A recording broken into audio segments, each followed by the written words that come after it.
Audio is live, and we are recording.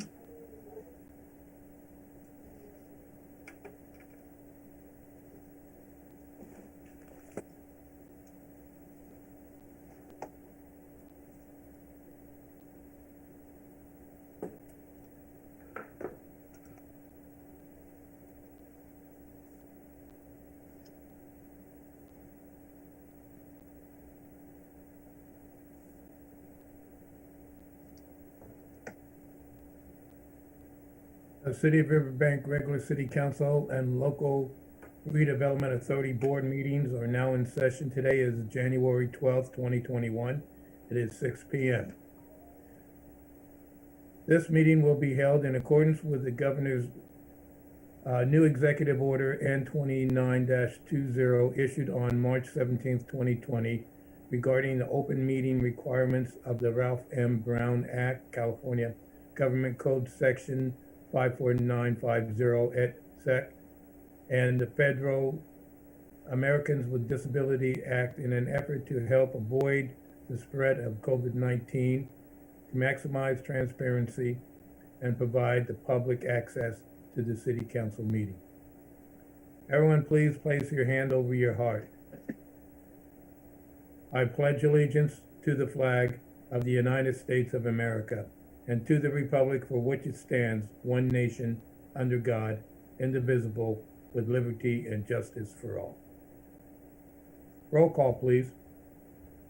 Council Authority Member District 2, Rachel Hernandez.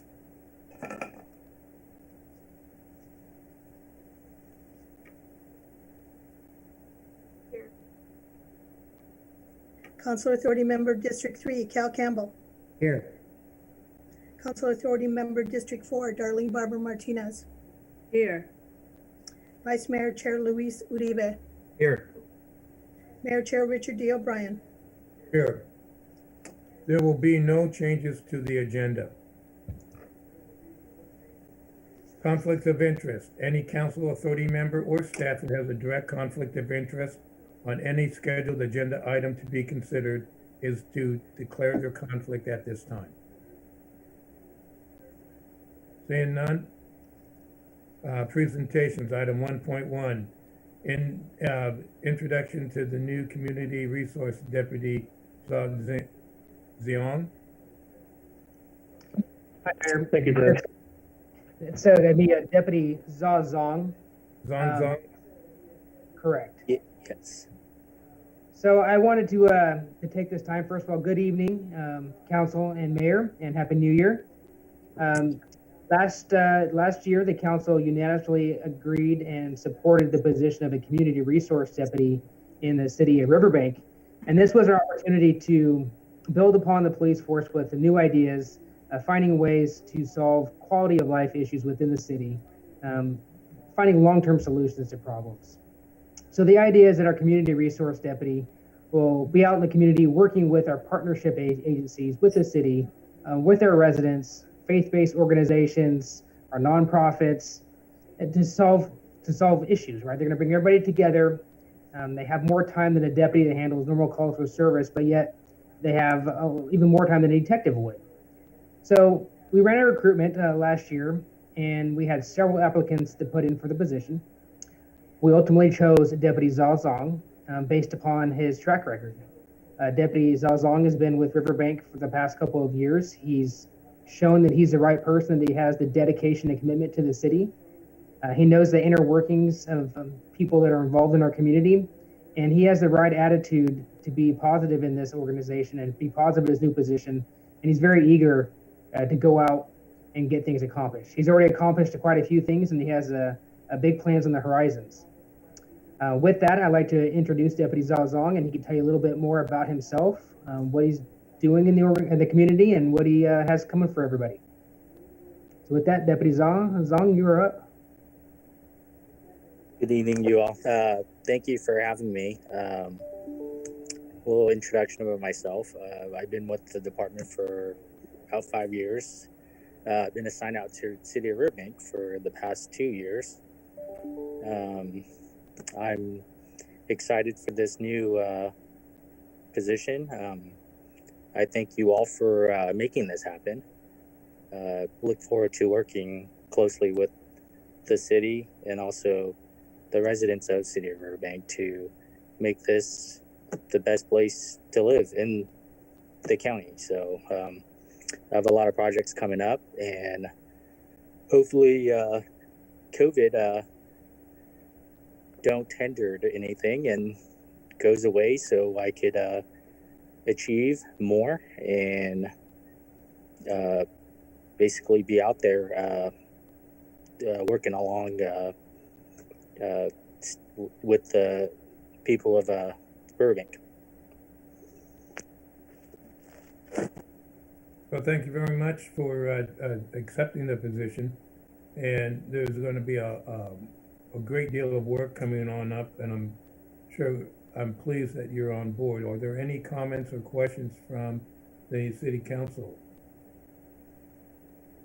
So thank you, Deputy Xiong, for taking this position. Just a quick one. Just in your view, how do you see your relationship with our nonprofits here in the community, and what do you hope to establish there? So just basically want to establish a long-term relationship and just basically bridging that gap that, law enforcement, we're here to help, and we're here to assist.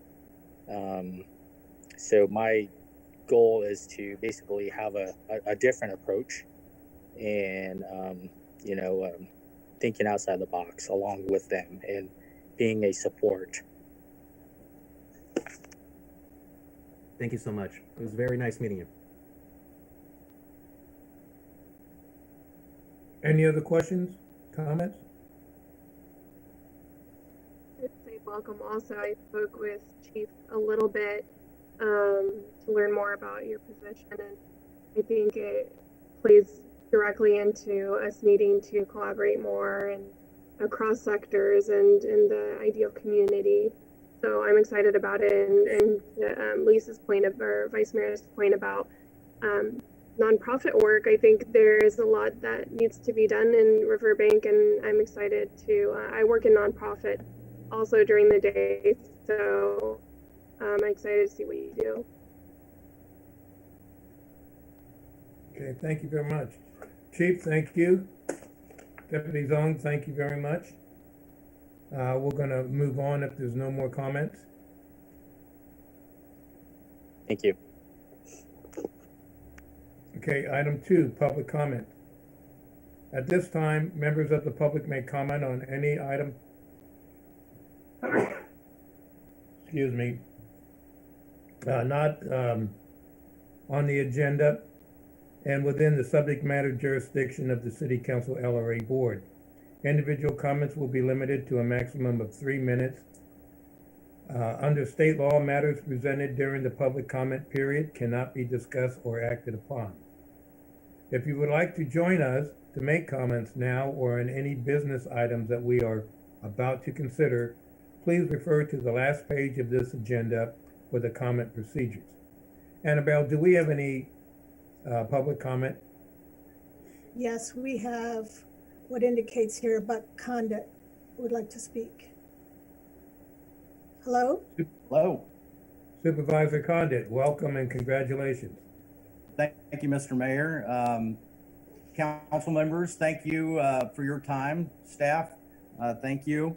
I'm here, one, to congratulate Councilmember Hernandez on her election also, and to say that I am available. I will be attending meetings regularly. So anytime you guys want to meet, I think my office has forwarded my contact information to all of you. And I just want to say that I am available anytime. Well, thank you, sir. I did not receive that. I probably have to look in my spam, but we'll find it. Well, I'll make sure that you get it. Thank you. Any other public comment? There is no one else wanting to speak. Thank you very much.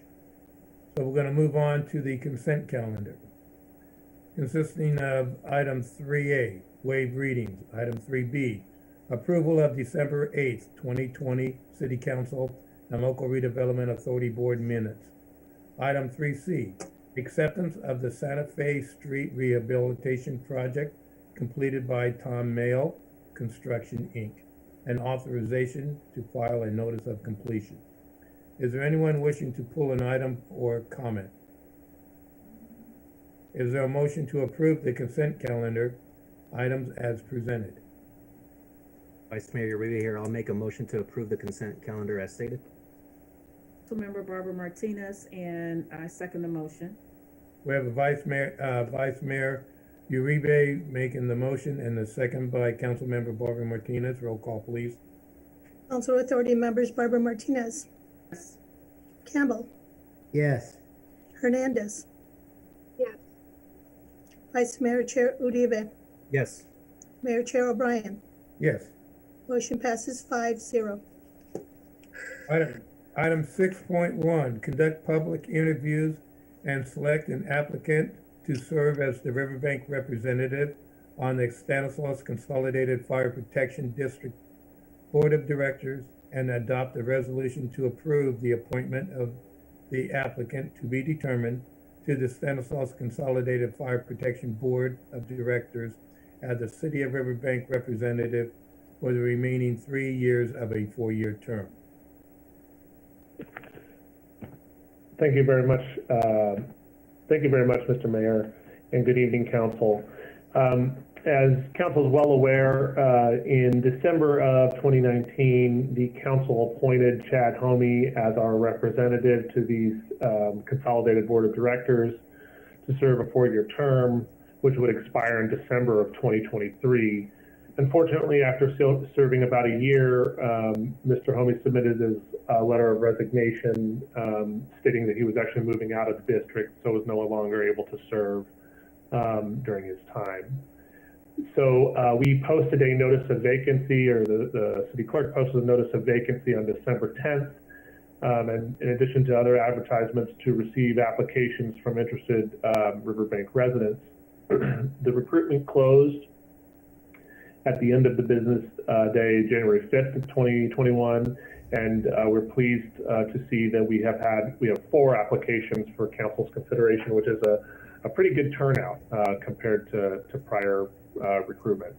So we're very grateful to all of the applicants. The applicants for your consideration this evening are Cindy Fossey, John Dinan, Charles Neal, and Daniel Friedman.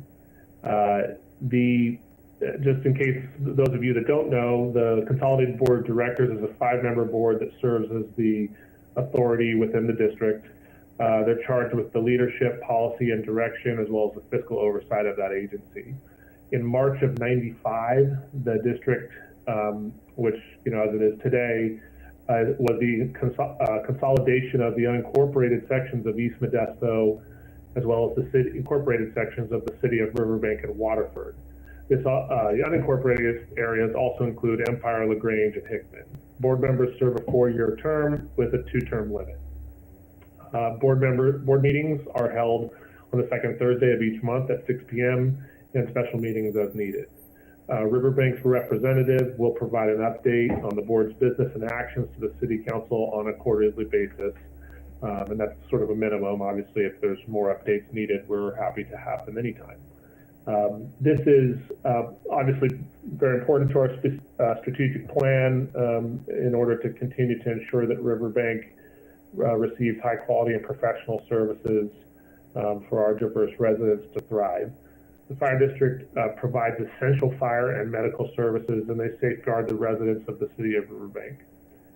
Appointing a Riverbank representative to serve on the Consolidated Board of Directors provides the opportunity for the city to collaborate with district leadership and other district territory board reps to assist in the development, operation, and maintenance of a strong, responsible fire district, all of which is consistent with our missions. And in case the applicants care or the members of the public, the Consolidated Board does provide a stipend of $100 per day or evening for attendance of meetings. So that's sort of the background and specifics. There's a process that our city clerk has set up for these interviews. And the City Council has received questions all in your emails, which have been assigned to you individually. And I think I'm gonna hand it over to Annabelle for this next step. Actually, thank you, Sean. Actually, Yep. I'm handing it over to the mayor. He has the whole process down for him. Great. All right, thank you, Sean. Thank you, Annabelle. We will now proceed with the interview process. The order of the interviews will be Cindy Fossey, Daniel Friedman, John Dinan, and Charles Neal. Each applicant will be placed in a private room until it is time for their interview, and then again when they are done with their interview. Annabelle, please let me know when we can proceed with the first interview. Okay, I have one more person to put on hold. Okay, we are ready with Cindy. Cindy, if you want to unmute, please. Okay. Hello, Cindy. Let's begin your interview as we go through our questions. Please know Please let us know if there's anything you would like us to repeat. Okay. We will begin by giving you up to 2 minutes to present your qualifications, educations, interests to serve as Riverbank representative. Okay. Well, as you know, my name is Cindy Fossey. I am a resident of Riverbank. I have been for about 11 years. I was on the Budget Advisory Committee for a couple of years before joining the City Council. Just ended my 4-year term last year, or this December. Currently, I work for the City of Modesto. I've been there 17 years as a administrative analyst. I do budgets. I've done projects. I have an alarm going off, sorry. Projects, I do personnel, staff reports for the city. I also have worked for the County of Santa Clara as a project control specialist, so there I was also doing projects. I've done over million dollar projects where I was the project manager, of course having to make sure that the budgets stay on task and that the project's completed on a timely basis. And I believe all of that combination makes me a strong candidate for this position. Thank you, Cindy. We'll now have each council member ask a question, beginning with Councilmember Hernandez.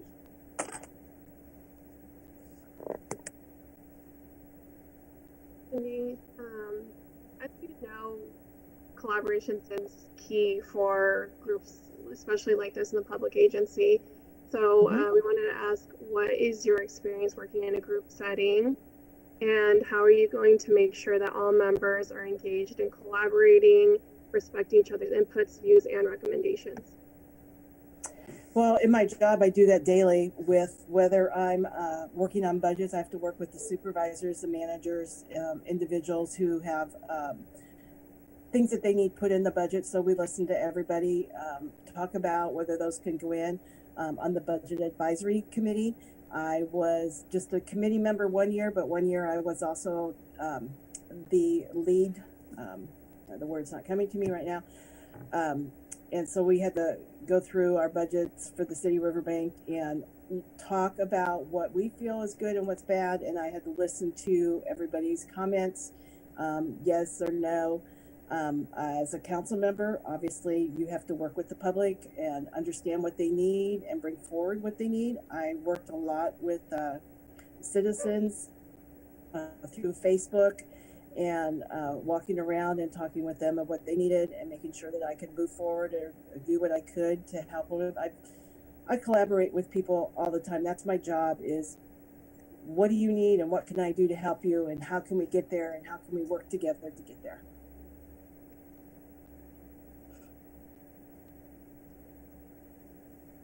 Thank you. Councilmember Hernandez, do you have any other questions? No, thank you. All right. We'll go to Councilmember Campbell. Good evening, Cindy. Hey, It's good to see you there. You too. My question is, identify a recent board decision that you felt strongly about and describe how you, as a board member, would balance the concerns or needs of the city council, community, district staff, and other board members to determine how to vote on the issue. Well, probably the biggest thing that I had in my last year as a city council member was COVID. Decisions by the council on, when to shut down parks, when to make it mandatory for masks. And what was crucial in those was listening to the different opinions of the council members, those opinions of the citizens that we got, which unfortunately wasn't a whole lot, but also to the attorney and what they have heard from the city and what our guidelines were.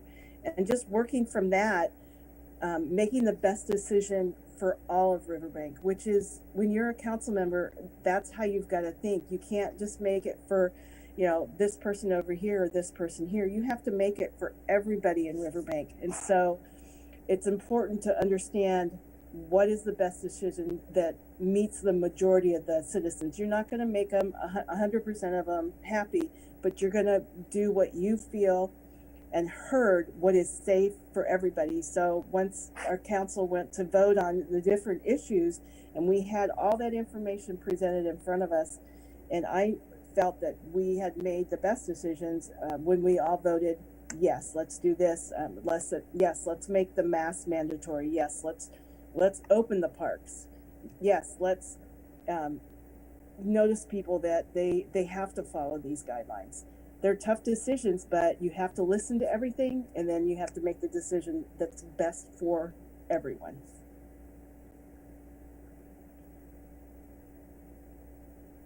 Thank you, Cindy. Councilmember Campbell, do you have any follow-up questions? No further questions. Thank you. Councilmember Barbara Martinez, please. Hi, Cindy.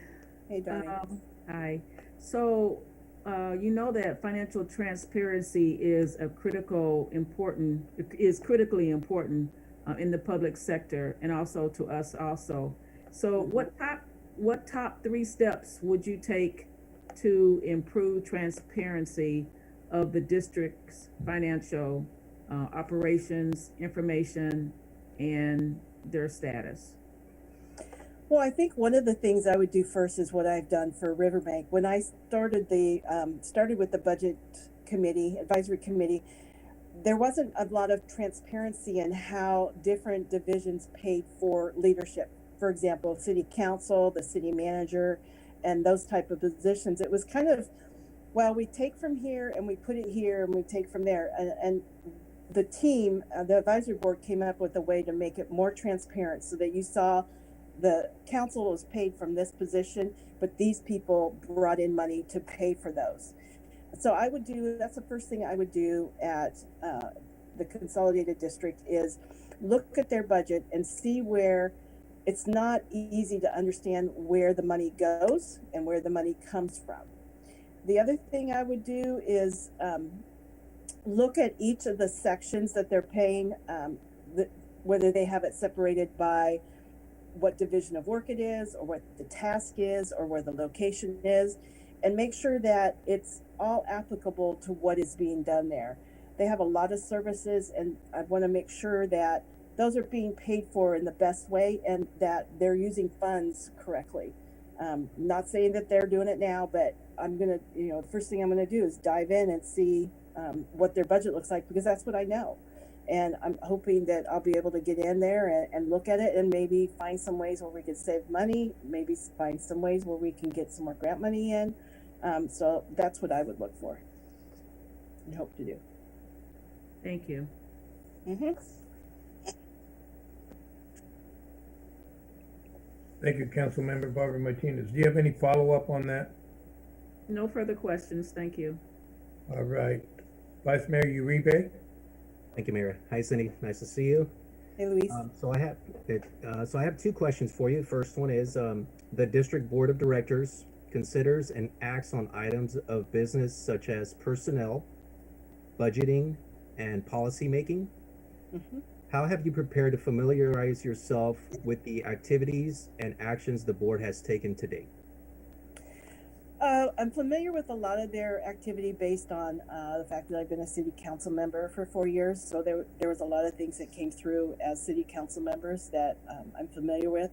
I haven't looked at anything recent, but I do know that recently Oakdale left them, which will make me wonder and make sure that they have enough staff to do what they're doing now that those people had left. But I would, I'm going to dive in and look at everything and talk to people and make sure I understand what policies are new and why they were made, and their current personnel, how long have they been there, what are they doing, how are they making it the best Consolidated for Riverbank area, because that's the most important thing. As a representative of the city of Riverbank, I'm going to make sure that the personnel are the people that we need so that we can get the best services, not just in Riverbank, but the whole Consolidated District. Understood. Second question, what do you see as the top 3 concerns facing the Stanislaus Consolidated Fire Protection District? Number 1 is their budget, making sure that they have enough money coming in or grant money coming in to be able to do their services in the best way they can.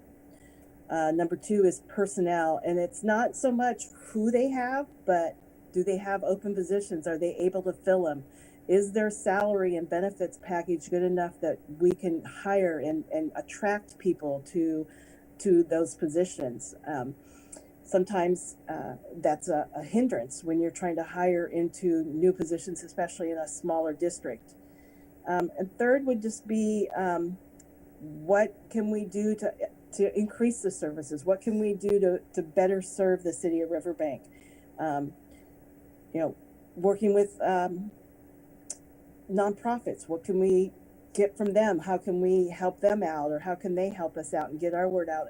A lot of people right now in COVID are scared to call fire departments. What can we do as a fire district representing them to make sure that people know, hey, it's okay to call us. We got you covered.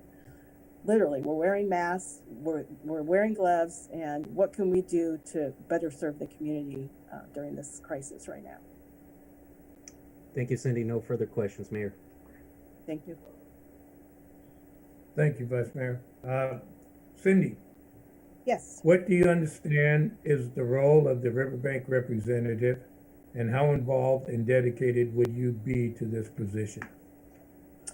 My understanding for the role is to go to the meetings and listen to everything that's said and make sure that the district is running within their guidelines and within the policies, and then report that back to the city of Riverbank by, while I'm at the meeting, bringing up concerns of policies or procedures or budgets that I have a concern with. For example, in the past, they've wanted to charge for all calls for people to come out to, like if somebody came out if somebody had a heart attack or something, they want to charge just for that call on top of taxes. I would bring up concerns about that. Anything that would affect our citizens of Riverbank.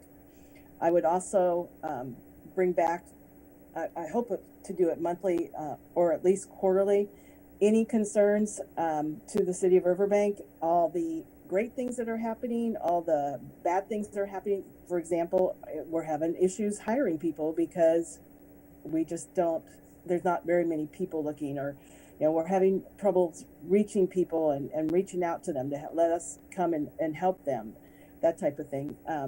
But my job is to report back to Riverbank Council what is going on and where they need to possibly step in if it's a concern. Thank you. Mm-hmm. It is public knowledge that the fire district has had financial difficulties. As the Riverbank representative, what top 3 steps would you take to ensure the district obtains and sustains financial sustainability or stability? Well, my first would be, what grant monies are they utilizing? What grant opportunities are out there? Are they grabbing all those opportunities?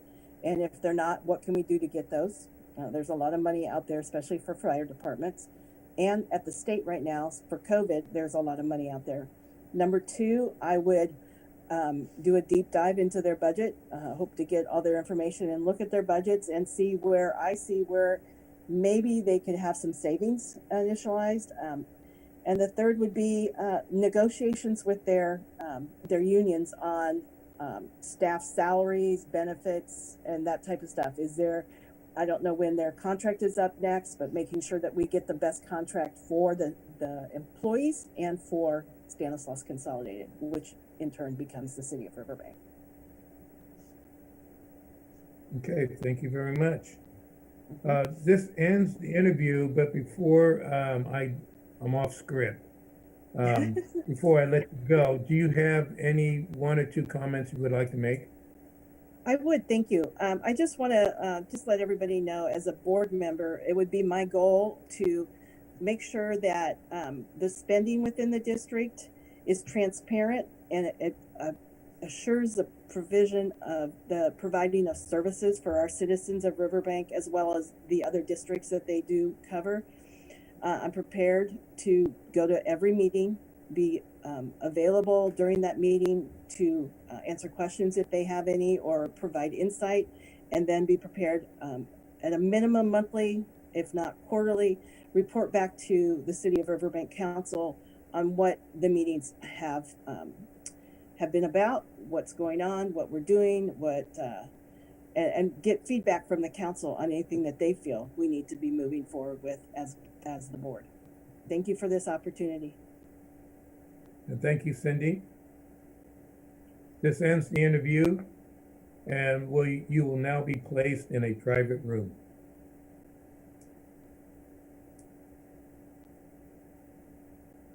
Sorry, Annabelle, I went off script. That's all right. It's just to assist. Now we will bring in Daniel.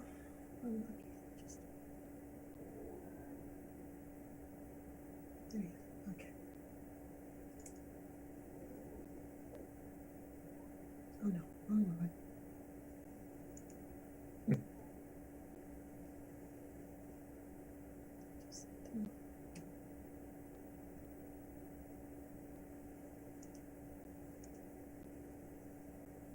Okay, Daniel, can you hear us? Are you there? Yes, I can hear you. Do you want to see Okay. me as well, or just hear Yes, me? please. No, we'd like to see you. Thank Okay. you. I think. Oh, did I do it right? Yes, you're fine. You We get can it see you. right. Okay. You did Yeah, it right. Great, I great. can. Okay. Hello, Daniel. Hello. Oh, Daniel.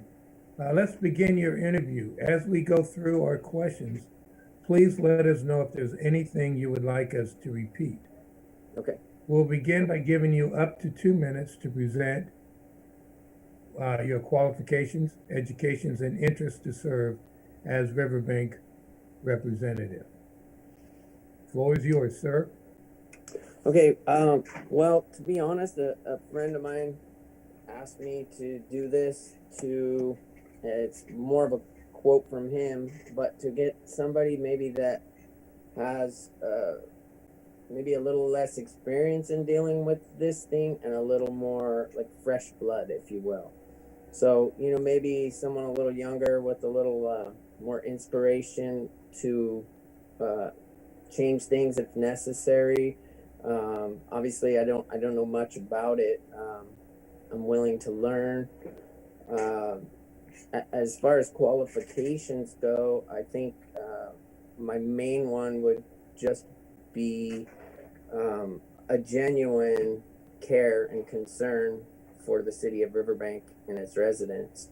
Other than that, that's pretty much it, I believe. Well, thank you. That's very noble of you being here and putting yourself out in front, and we appreciate that. We will now have each council member ask questions, beginning with Councilmember Hernandez. Daniel. So Hello? collaborating across all sectors and including in the public agency is important. And could you tell me what your experience is working in group settings and how you will make sure that all members of the board are engaged in collaborating and respecting each other's input, views, and recommendations? I can. So it's kind of two-part. Sure. Well, my experience would be with one of them would be with RYBSA. You're familiar with the Riverbank Youth Baseball Softball Association, or not? Either way, but anyways, so I'm a member of that, and that's definitely somewhere where, as a board, we have to get along, collaborate, ideas, deal with the parents and what have you. And then what the second part of the question kind of threw me. I'm sorry. No, that's okay.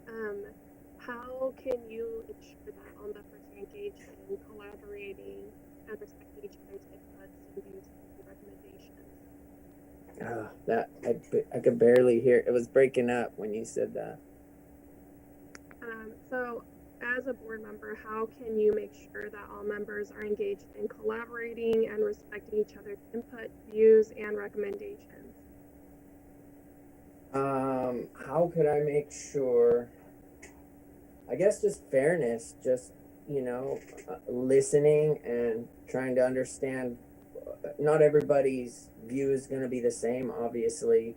Learning from the people who've been there for a minute, and then again, like I said, maybe interjecting something, new, or a fresh idea into the system that's already in place.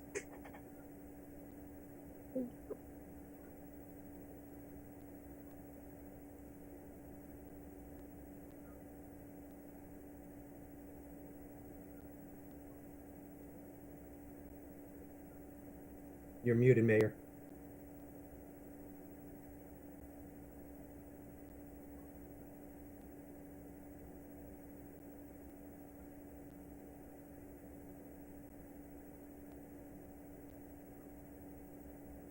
Mayor, we didn't hear you if you were moving on to Councilmember Campbell.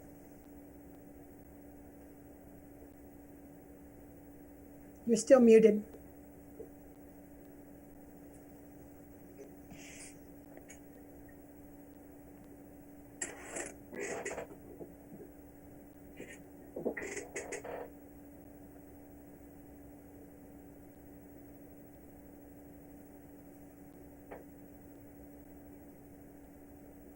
Are you ready, Annabelle?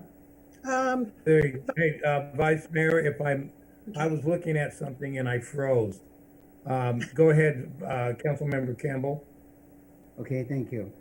Good evening, Daniel. I'm glad to see that you had the courage to interview for this particular position.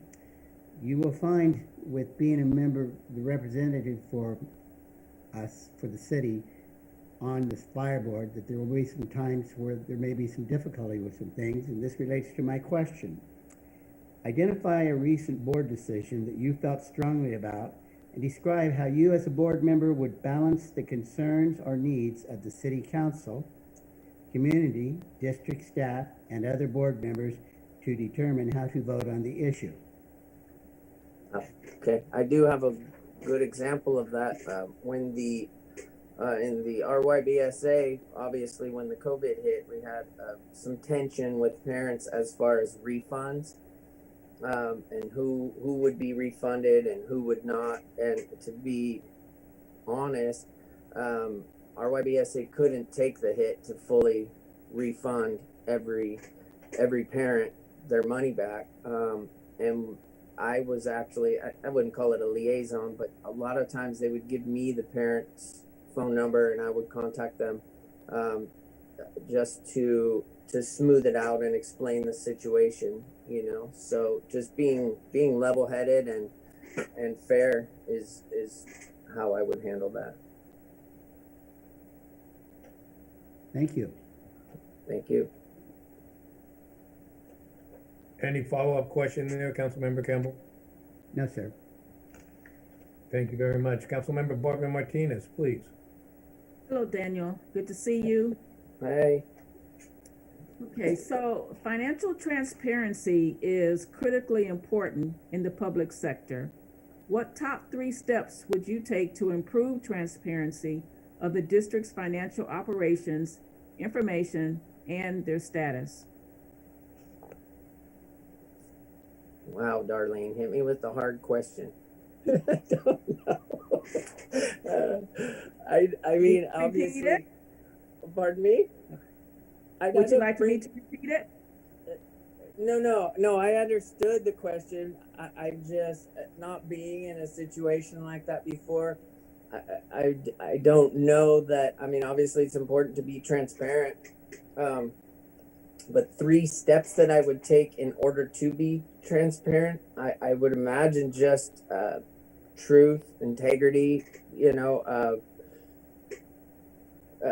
perhaps making sure that where the money is or where it's going or what it's being used for is easily accessible. A lot of times they say things about, oh, well, all their records are public, blah, blah, blah. But without that being something that's accessible to say, like my son is 25 years old, where can I find this? Where can I see this? And you know, what's being done? Where's the money going? So that would be my 3 steps. Thank you very much. Darlene, do you have any follow-up on that? No further questions. Thank you. Thank you. Vice Mayor? Thank you, Mayor. Nice seeing you, Daniel. Hi, Luis. How you doing? So I got 2 questions. First one, so the district board of directors considers and acts on items of business such as personnel, budgeting, and policy making. Mm-hmm. How have you prepared to familiarize yourself with the activities and actions the board has taken to date? Well, sort of like I was telling Darlene, I really haven't prepared for anything. As far as the personnel and, you know, where things go, I can only say that I would go in and look at the people, learn from the people who have been doing it, and just try, you know, to be fair and learn as I go, and you know, and just follow suit until I understand, you know, or at least what I perceive as right and wrong, or where we could meet in the middle, you know, because just because something's been done something for a long time doesn't necessarily mean it's right. And then I don't think you should just jump into something and throw a wrench in it either. So that would be my answer to that. Okay, thank you. Second question is, what do you see as the top 3 concerns facing the Stanislaus Consolidated Fire Protection District? Well, one of my clients works over there, and just sitting and talking with him, I think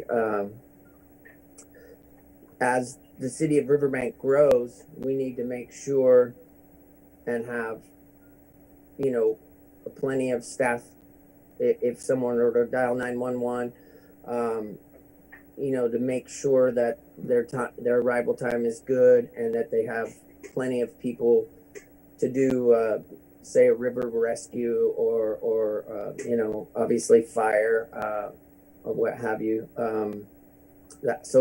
That would be basically the citizens of Riverbank would be my number 1 concern. Also, you know, not to forget to keep within budget, and to not, you know, oh, let's just hire, you know, 20 new firemen. No, obviously not. But I would have to put that as my number 1 concern, would just be the you know, safety and well-being of the Riverbank residents. Thank you, Daniel. No further questions. Thank you very much. Daniel, thank you for being here again. I appreciate your being out and putting yourself forward. My questions are, first one is, what do you understand is the role of the Riverbank representative, and how involved and dedicated would you be to this position? Well, not to reiterate my unfamiliarity with the position, but I can tell you as a board member of a few things here in Riverbank, I would be very dedicated to it. I don't, you know, I was talking with someone before, and I wouldn't take it lightly. It's not just a passing, oh, this sounds fun sort of thing. I am involved in the community, and would like to become more involved with the community. Thank you. And board meetings are not fun, Daniel. I'm glad you understand that. This is true.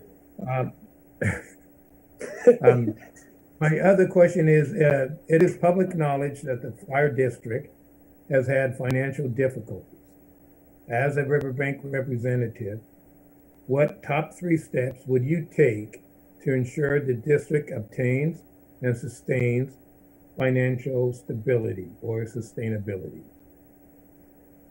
Well, I think, as with anything, I know as a small business owner, a lot of times there are things that you're doing that aren't for the well-being or aren't productive or are just plain wasteful, that can be, done away with and or perhaps modified to save money.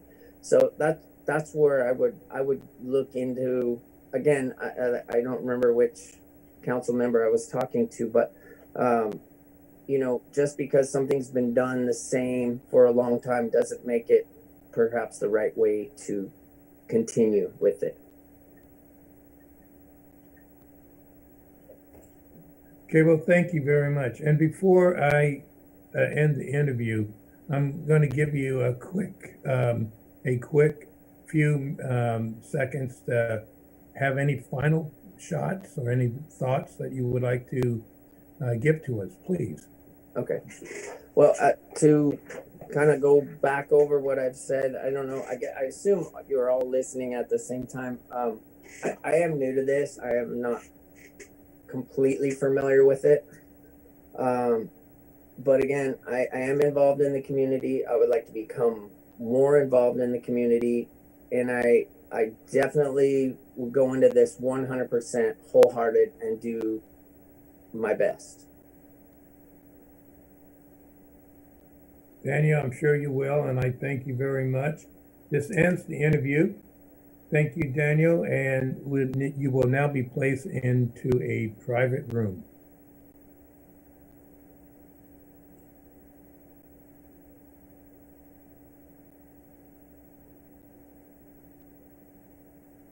The problem I had was that I backed out of Zoom. I didn't back out.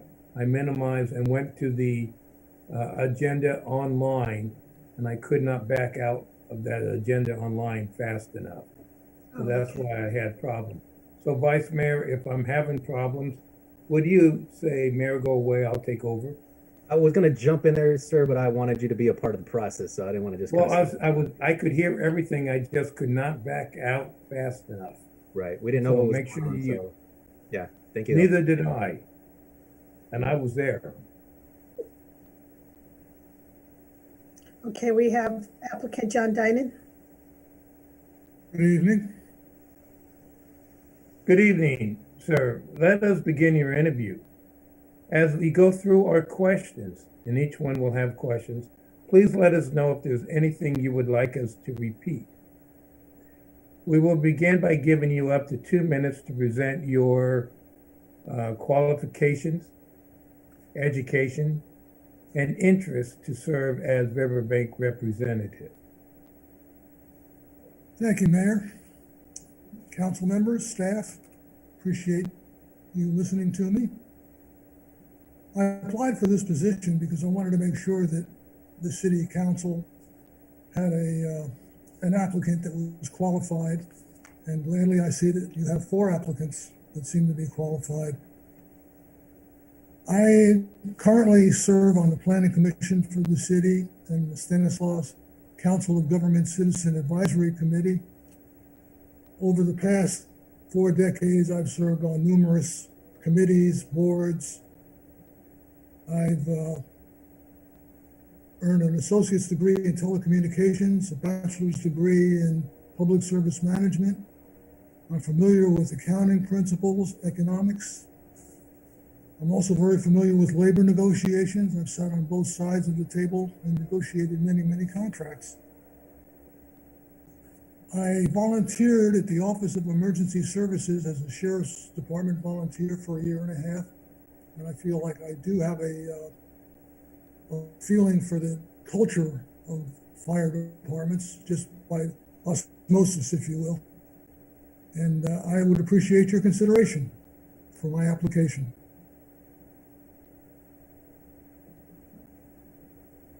Thank you, sir. And we truly appreciate you being here tonight and also offering your talents in another aspect. We'll now have each council member ask a question, beginning with Council Member Hernandez. Hi, John. So collaborating in every level, at every sector is essential, including the board. So what is your experience? You told us a little bit about your experience working in a group setting. And additionally, how will you make sure that all members are engaged in collaborating and respecting each other's input, views, and recommendations? I had trouble, Councilman Hernandez, hearing the first part of your question. Could you repeat it for me? Could you elaborate more on your experience working in a group setting? Certainly. As an example, the Planning Commission is a situation where you have 5 commissioners with 5 different personalities. And I did serve as chairman of that. I was honored to do that for 2 years. And I think I have the ability to listen to all parties and guide them if I feel like I can to a certain way of thinking, and be very respectful of everyone involved in the group. That to me is primary.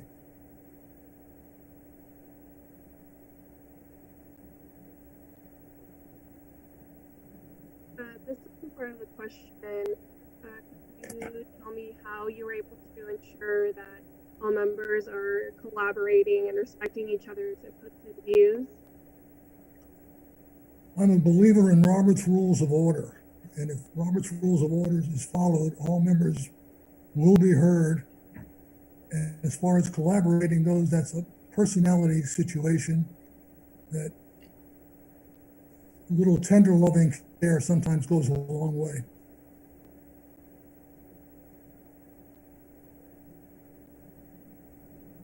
Thank you, Councilmember Hernandez. Do you have any follow-ups on those? Oh, thank you. Okay. Councilmember Campbell.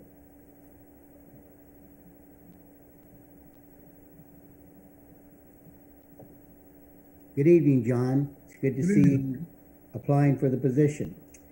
I've got a question for you, and it goes like this. Identify a recent board decision that you felt strongly about and describe how you as a board member would balance the concerns or needs of the city council, community, district staff, and other board members to determine how to vote on the issue.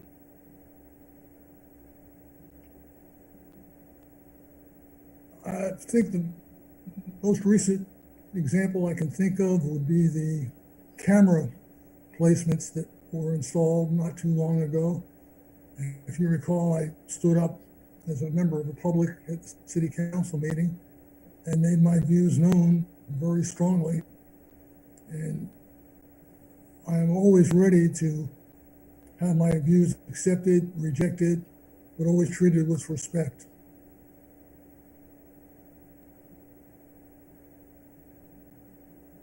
Okay, thank you very much. Councilmember Campbell, any follow-up on that? Go ahead. Do you have a follow-up on that, Councilmember Campbell? No, I don't. Okay, thank you very much. Mhm. I'm going to go now to Councilmember Barbara Martinez. Hello, John. How are you? Very good, council member. Thank you for asking. My question is regarding financial transparency. We all know that it is critically important in the public sector. And what top 3 steps would you take to improve transparency? The first thing I would do is, Information. Go ahead. thank you. The first thing I would do is get a copy of the district's budget and review that very carefully. I have a concern with their website. I think that the website needs a lot of work, and if just any member of the public wanted to get information from it, they'd have a hard time, at least I did. And third, I would want to take a look at their position as regarding the Brown Act. I feel that they have not interfaced with the public as openly as I'd like to see. And I would definitely work on that as well. Thank you. No further questions. Thank you. No further questions. Thank you very much, Councilmember Barbara Martinez. Vice Mayor Uribe. Thank you, Mayor. Hey, John, nice to see you. Same here. So I got two questions for you. First one is, the District Board of Directors considers and acts on items of business such as personnel, budgeting, and policy making. How have you prepared to familiarize yourself with the activities and actions the board has taken to date? I went on their website numerous times and investigated their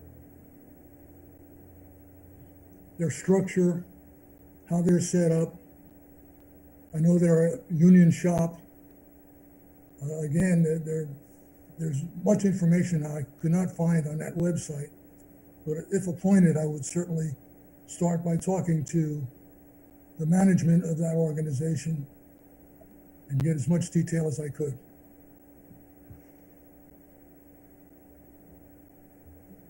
Okay. And second question is, what do you see as the top 3 concerns facing the Stanislaus Consolidated Fire Protection District? The number one concern for me would be the budget. The second concern would be their ability to handle whatever is demanded of them by the organizations that are part of the Consolidated District. And the third would be labor negotiations.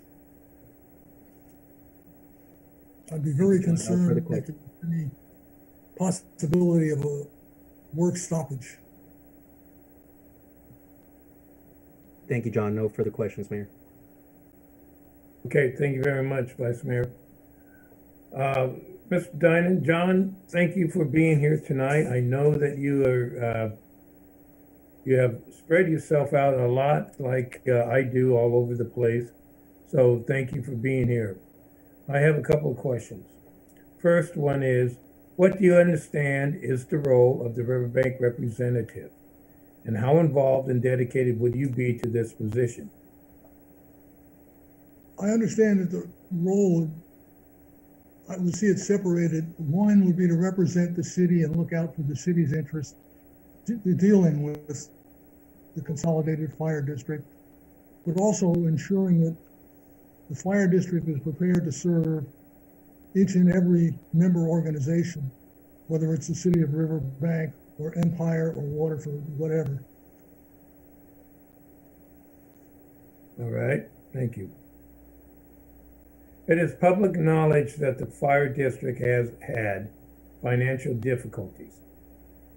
As the Riverbank representative, what top 3 steps would you take to ensure the district obtains and sustains financial sustainability? Again, based on my experience in accounting and budgetary matters, the first thing I would do is get hold of that budget. I would very much like to see that before anything else. And investigate if there's any waste that I could see. Investigate whether we need to cut expenses or do we need to raise revenues. And based on that, I will do my best to convince the rest of the board to take whatever actions I found to be necessary. Okay, thank you very much. Before I end the interview, I'm just going to give you a last salvo. Give me a couple of sound bites or whatever you have, John, to tell me, why you want to be our rep. I have had interface with district personnel on a few occasions where they've been as helpful as changing out the batteries in my fire or my smoke detectors, to helping my late wife before she passed by doing a fireman's lift. That involves relocating a person, and in this case it was from a recliner chair to a hospital bed, and doing it with grace and class. So I have a very high opinion of the firemen and women of that organization. But I do understand that it's got to be strong in management, the way it's managed and the way it's financed. So I feel I'm able to come at it from two different directions, from a customer and from a management position. Well, thank you very much, sir. This now ends the interview. I want to thank you again for being here tonight, and you now will be placed in a private room.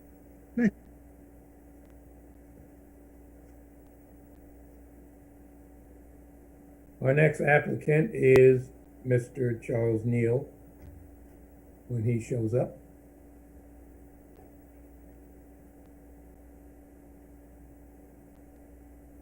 You are muted, Charlie. There you go. Oh, you're muted again.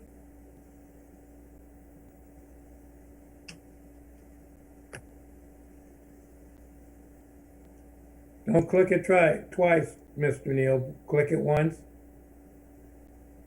I There, did. leave it alone. There you go. Good. You got, Good evening, Mr. Neal. good evening, man. Let's begin your interview process. As we go through our questions, please let us know if there's anything you would like us to repeat. We will begin by giving you up to 2 minutes to present your qualifications, education, and interest to serve as Riverbank representative. And as you know, I will be timing you.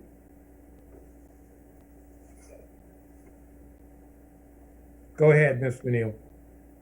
Okay, my name is Charles E. Neal, and what qualifies for me is that I'm a citizen of Riverbank. I've lived here for 56 years, and I've served on many boards in this city. I'm pretty well known here. I'm an ordained minister with the Assemblies of God. Right now, I'm particularly involved with the food sharing program. The city gave me a $20,000 grant, and I'm working with not only the citizens of Riverbank that need food, but also the homeless. I care food to them also. I'm qualified to be on this fire board because I'm pretty knowledgeable of this district. Like I said, I've served the city of Riverbank on the city council as a mayor, vice mayor, and a council member for 12 years. I've been involved with the city and worked with them on all kinds of different things. I know the fire department. When I was the mayor, we got the first $20 assessment for the fire department because they were going from volunteer to a paid fire department, and they needed money for emergency vehicles and emergency equipment. I worked with them on that. I've also been a person that's attended most of the fire board meetings over the last few years. And for the last year, I was the pastor that went down and did the invocation for the fire department like I used to do for the city of Riverbank before this COVID-19 went out. I've dealt with them in all of their business that they've had. I've been down there and listened to them. I've been involved in a lot of the discussions that went on there. And as I said, I've been in my services that I've been to Bible Global. I've got a BA in Global Bible College and Theology Ministry. I'm an ordained minister. I have an AA from Modesto Junior College in Business Administration. I've been to various colleges through correspondence courses in engineering, heavy highway construction, biblical ministry, and I have an active state of California general engineering contractor's license. I served in the U.S. Navy for 6 years, and I served in the Merchant Marines for 2.5 years, and with the operating engineers for 40 years. I mailed all this stuff to you guys. I know that the fire department today, they're looking at quite a few problems, and I feel like that I have the ability and the time to help them solve those problems. And I'd like to be the one that you appoint to that board for the city of Riverbank so that the city of Riverbank can have representation that's been represented by me over the years. I sent each one of you a list of all the things that I was involved in when I was with the city of Riverbank and all the different things I've been with the county and the League of California Cities. I can answer any and all questions that you guys have. and I certainly would like to do that. Thank you, Mr. Neal. I'll just like to let you know, we all did receive your packet, and we're going to proceed now. We're going to proceed, and now each council member will ask a question, beginning with Council Member Hernandez. Hi, Charles. Could you elaborate more on your experience working in a group setting and how you're going to make sure that all members are engaged in collaborating and respecting each other's inputs, views, and recommendations? Like I said, I've served on so many different boards, and at the present time, I am the chairman of the Riverbank Assembly of God board, and I understand how that we serve on boards and how that each person that serves on that board has the opportunity to put input into that, and we respect each other as they put an input to it. And I've always, like I said, if you seen my resume that I presented to you, you'd be knowledgeable. The fact of it is that I'm quite knowledgeable of how to serve on a board.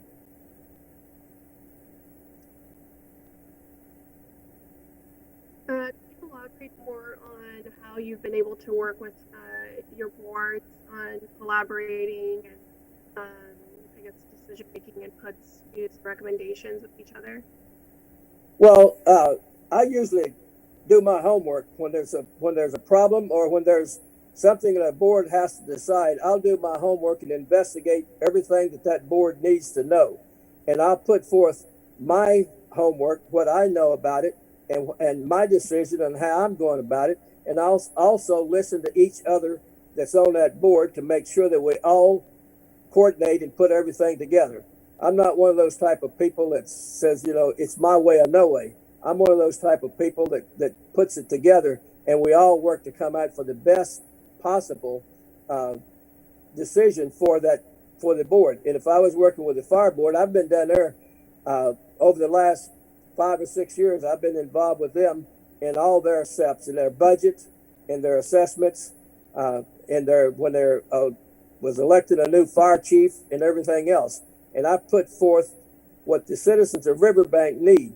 Just like if I came to your council meeting now and you had a problem or you were getting ready to do something, I would put forth the knowledge that I have of that project, plus what I've acquired from other citizens, because I would call them and find out what they had on their mind so we could address it with everybody's input into it.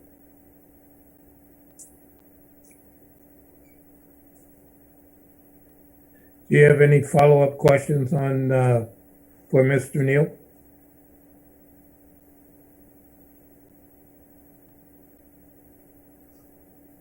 Councilmember Hernandez, do you have any follow-up questions? No, thank you. Okay, well, thank you very much.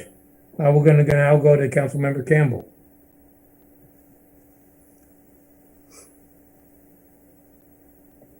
Good evening, Charlie. It's good to see you. Good evening. How's everything? Everything's good. I got a question for you. I want you to work real hard to answer it well.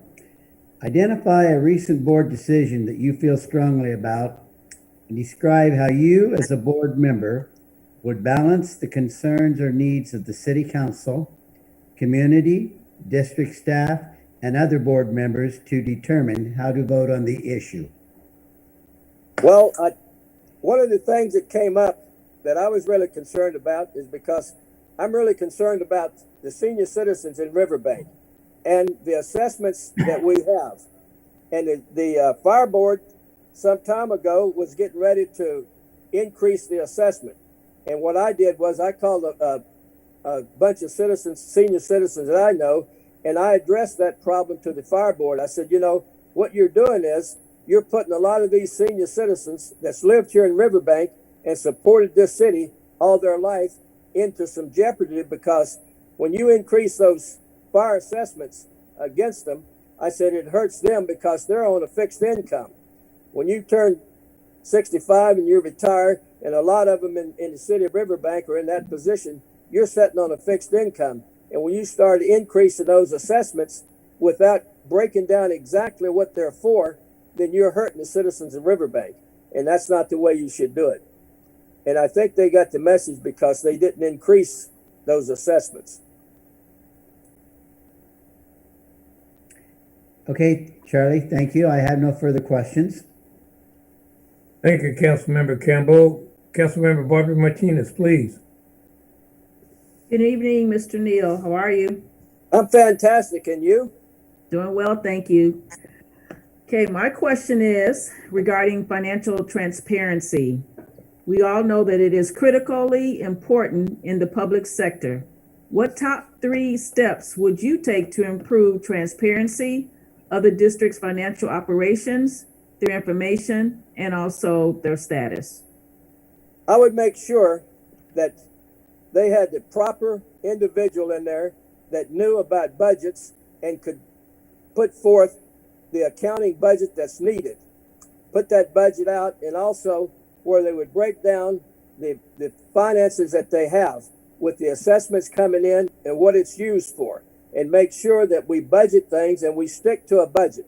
There's a lot of problems right now with their finances because their budgeting is different, and the assessments are put on there for one thing, and then the taxes and all are put on there for another thing. And also with the fire department, and it's what I did a lot of times on my own, was I would go check some of the assessments out in the unincorporated district area, and they haven't been put onto the fire board. The fire board hadn't been collecting money from it. And not only that, a lot of times when you have so many acres in a city, and then they turn around and develop it, then there's an assessment. But if it's an acreage, it's so much per acre. But once you build a house on it, then it's so much per house. And those things have to be coordinated every year and make sure that they get all that information, and that information is put into their budget, and their budget is put together and worked out by the board.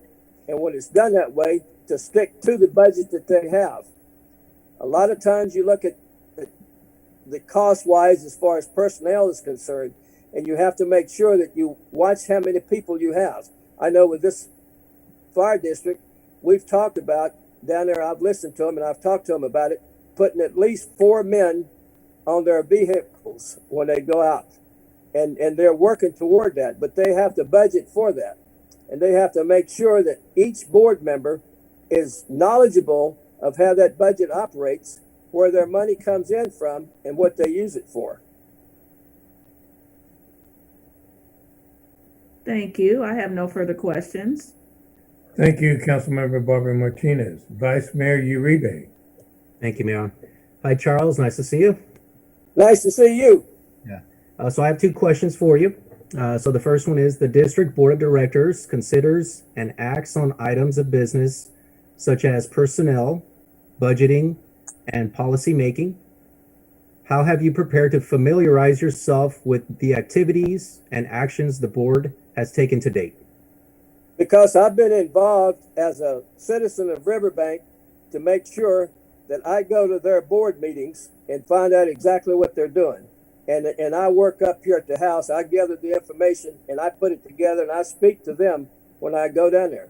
And in the last year, I've also been the pastor that's been down there doing their invocation like I used to do at the city council before you guys went into COVID-19. But I do my homework even as a citizen of Riverbank, and I approach that board with the facts that I've gathered when they've got a decision to make. Thank you, Charles. Second question is, what do you see as the top 3 concerns facing the Stanislaus Consolidated Fire Protection District? I see it right now with their budget, their expenditures, their personnel, and some of it concerns the high wages that's being paid. And we need to look at that and draw it in to where we need to make sure that, yes, we're providing the fire department, because they are first responders, with an adequate amount for their families and everything. But then we got to make sure that these things are done in a proper manner, that we don't overpay, or that there's not too much money going out in overtime, and that the personnel for those jobs are accounted for, and make sure that we have enough personnel that we don't pay a tremendous amount of money for overtime, because in that fire department, a lot of that monies have been paid into overtime that shouldn't have been paid. And that's something that I think has to be done. And we have to make sure that we have proper leadership in the positions that they have. Okay, that answers my questions. Thank you, Charles. No further questions, Mayor. Thank you very much. It's great working with you down there on those days when you come down and provide for those homeless people. And likewise too, Charles. Thank you. Thank you. Mr. Neal, thank you very much for being here tonight. And before I even ask my first question, I do understand that you're down at the fire district almost every meeting that they have. You understand a lot. And I know that there's a balance between the citizen for Mr. Neal and the citizen for the Riverbank. You know, you're going to be asked to represent. So what do you understand is the role of the Riverbank representative? And how involved and dedicated would you be to this position? I think that as a representative for the Riverbank district, I have to be able to put forth the best service for Riverbank. And I would be involved. And you know me, Mayor, I do my homework. I make sure that I follow through with everything. And when I go to a meeting, I'd be prepared to discuss what's best for the citizens of Riverbank and how this fire department can take care of the citizens of Riverbank. I realize this fire department has Riverbank, Waterford, Keys, and all those other non-developed districts within it. But I'm saying, as a representative from Riverbank, Riverbank would come first, on my opinion, in my decision making. And I'd put forth what's best for Riverbank in every decision that was made. I know you've written comments about this in your application packet. It is public knowledge that the fire district has had financial difficulties. As Riverbank representative, what top 3 steps would you take to ensure the district obtains and sustains financial stability? Well, I would look at that budget, and I do. You know, I look at that budget, and I have over the years. And what's happened at times is they haven't been able to get ahead of the development in Riverbank and change from non-developed property into developed property to get the assessment off of it. And so therefore, when you do that, if you've got 700 homes coming into Riverbank, it's a lot greater assessment put on that than it is if you just have undeveloped land. But they need to get together, and they need the directors need to look at it and see how it's best served with that assessment. Where is that money going, and how is it broke down? And my thing would be to consider the citizens of Riverbank and what's best for them when you make a decision concerning that budget, or if you have to reduce people or increase people. All right, thank you very much. Before I end this interview with you, sir, I've given everyone an opportunity to have a final saying. Would you like to state something at the very end as we exit? Well, I'd like to tell you that I've been involved with the city of Riverbank ever since I came back my last trip in 1966 to Vietnam and chose Riverbank as a community that I was going to live in. I chose it, and I've been involved with it. I mean, you can pull out my records as far as I've been involved with the city of Riverbank in just about every aspect there is. I've been involved with the fire department. Like I said, I was here when it was a volunteer fire department, and I've been involved with it when they changed over and went to a paid fire department. I know the citizens of Riverbank. I know the city of Riverbank, and I'm going to do everything I can to make sure, like I've always said, Riverbank is number one. Riverbank is number one in my thinking, and I always try to do everything I can to make sure it goes forth. If I'm appointed to that board, I'll make sure that Riverbank is number one on that board, and I'll make sure that everything that I do is the best decision for all the citizens of Riverbank. Thank you very much, sir. This ends the interview. And Mr. Neal, you will be placed now in a private room while we deliberate. Again, thank you. Thank you, Mayor. You have a great day.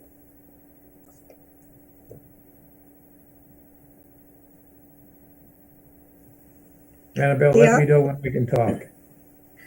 Go ahead, they are all in the private rooms. Well, thank you very much. And thank you, council. This is a lengthy process to have us represented. The interviews are now concluded, and we'll take any public comments. Any member of the public who would like to comment on this business, we're going to give you 3 minutes to state so. Are there any comments? There is no one wishing to speak at this time, Mayor. Okay, are there any council comments? Well, as I deliberate, Vice Mayor Uribe here. I mean, just 4 great candidates, 4 great interviews. I don't think we can go wrong in any direction. My notes are absolutely full. A lot to digest here, but I'm just kind of thankful that we had such great applicants today. So that was nice to see. Thank you. Councilmember Barbara Martinez, I agree that all of the candidates were great. We got some great responses to our questions and then some. So it's going to be a hard decision because they all were them wanting to step residents and. Okay, thank you very much, Tony. Councilmember Campbell, I agree with both Councilmember Martinez and Vice Mayor Uribe. We've had a good round of people tonight. Councilmember Hernandez. This is my first full meeting, so I'm excited to be a part of this process, and it's such a big decision for our city. So I agree. I took a ton of notes, so I'm looking that over right now as we decide. Okay, as we go through, thank you very much. I didn't mean to be rude. As we go through, there were some criteria, and as we, I know we're supposed to just go immediately to a motion to approve. I'm going to disregard that for a second. Discussions. Daniel, I liked what he said, and I'd like to get him involved in a lot of other prospects. I don't know, based on his comments, and I don't want to say he's a throwaway. He is not a throwaway. I'd love to get him involved in a lot of other projects. But he came on and applied as a friend or associate asked him to apply, and he had some great responses. But then he also has a great learning curve in this. So I'd love to see him start working in some of our other projects or other boards, maybe a planning commission, something like that. But right now, as a representative of the entire city to the Consolidated, I had some concerns. Again, he wasn't prepared. So are there any comments along those lines towards Daniel? I know he'll see this later, and he'll probably slap me on the back of the head, but that's okay. Vice Mayor Uribe here. Yeah, I think his just the inexperience was the only concern, but he came off very genuine with his responses, very, very thoughtful. When he said he was going to be dedicated, I absolutely believed him.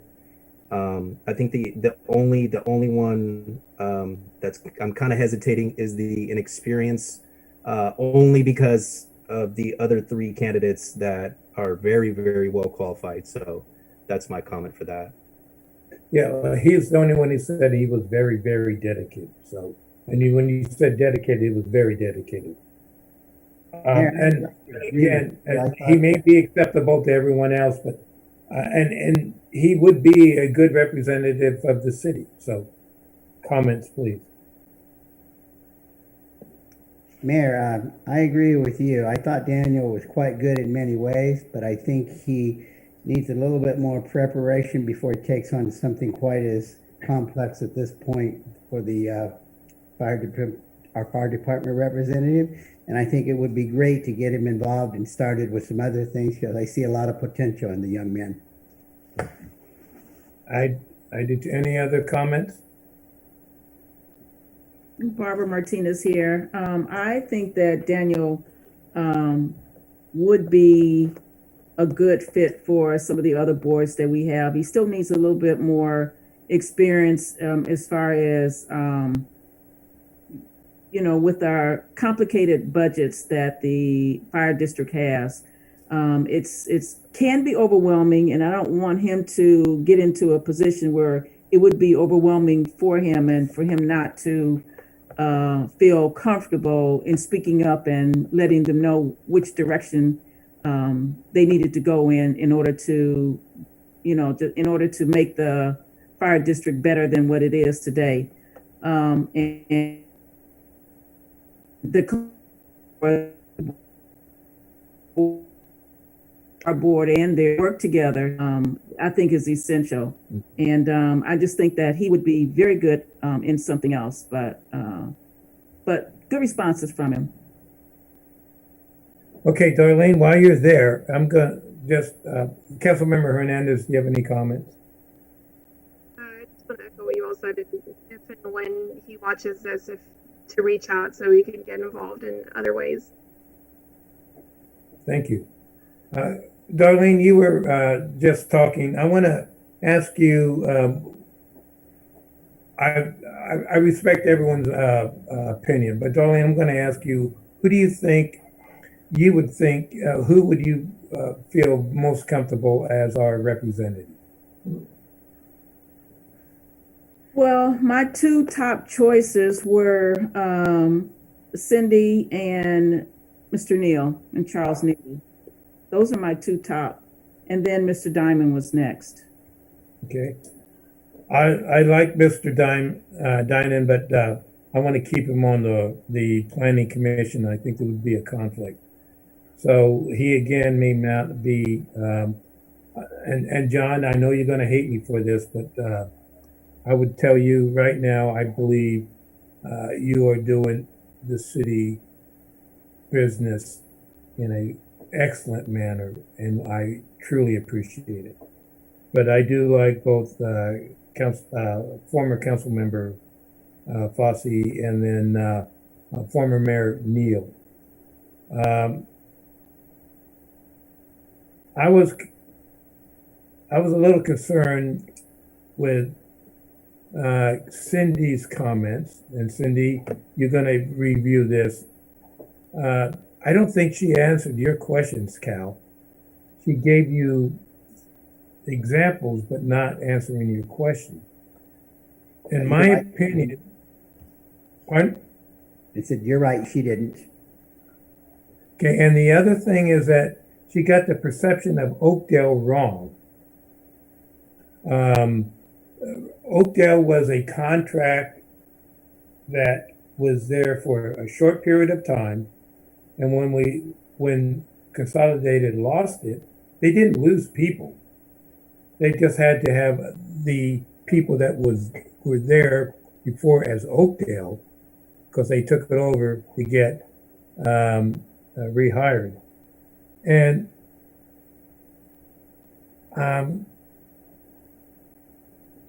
there was the other thing about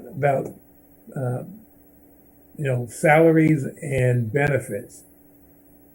And I don't know if Supervisor Condit is on right now, but Supervisor Condit has told numerous people when he was going up for supervisor, and now he has what is it called? Stan Sarah, I believe that's who they're going to for retirement. He goes, well, I really don't care I have the best package there is. And he's right. He has the best package ever. And the Consolidated have the best package for retirement. They have the best package for salary. They may not be paid the highest, but they have the most overtime, and I believe it is abused. I believe that was brought out by candidate Neal, that, you know, they can use that for, we've been trying, I think, Darlene, you've been there, and Cal, you've been here for a long time. We've been trying to get them to take care of their overtime budget for the last, I want to say 6 years, and they have not done so. And they need to take care of it. And I believe that the firefighter union will be a little concerned if we go after it. So comments on what I've just said. I'm going to go mute because I don't want, this is our decision. It's not my decision.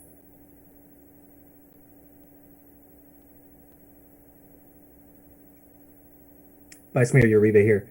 So I think we've all worked, with the exception of Councilmember Hernandez, we've worked with Cindy for the past 2 years. So we've got to work with her side by side. And I kind of wrote a word for each candidate to kind of summarize how the interview went, for me at least.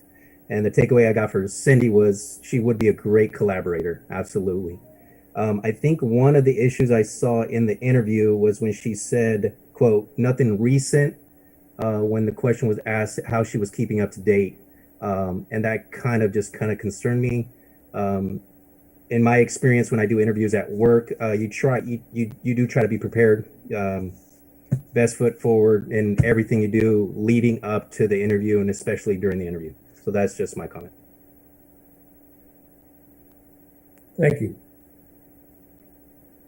Councilmember Campbell, if I may speak, as much as we don't like it, we're not going to be able to pick them all, and they were all good candidates. But I took my notes and watched things, and there were errors made by some of them in certain ways, as the mayor made with Cindy. She did a great job, but left out a few things. And I've known Charlie Neal for a long time, and I've not always gotten along with him and seen eye to eye with him, but he will stand his ground and try to do his best job. And I have to also say he probably has more knowledge about the fire department than the other three candidates, because he has lived down there with them over the years and has watched it as, you know, it has developed, as he so said. So that's just a comment about that. So it's really tough because we got to make a decision. Yes, we do. Councilmember Barbara Martinez, that my top two candidates were Cindy and Charles. I agree with you, Vice Mayor, that I feel like Cindy would be the best collaborator and communicator to the council. So it feels like I'm leaning that way. Thank you on that, Councilmember Hernandez. A couple of things that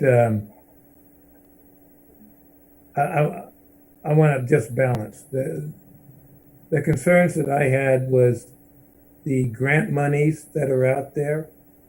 There are grant monies, and Cindy is correct. There are grant monies, but that is for, let's say, a new equipment, some type of a coordinated effort between CAL FIRE and some of the others. The budget truly is with your assessment, whether it is an individual assessment. Everyone here, if you take a look at your bill, is now almost $300 a year. And so for the city of Riverbank, we're paying almost 45% of the assessments for the fire district.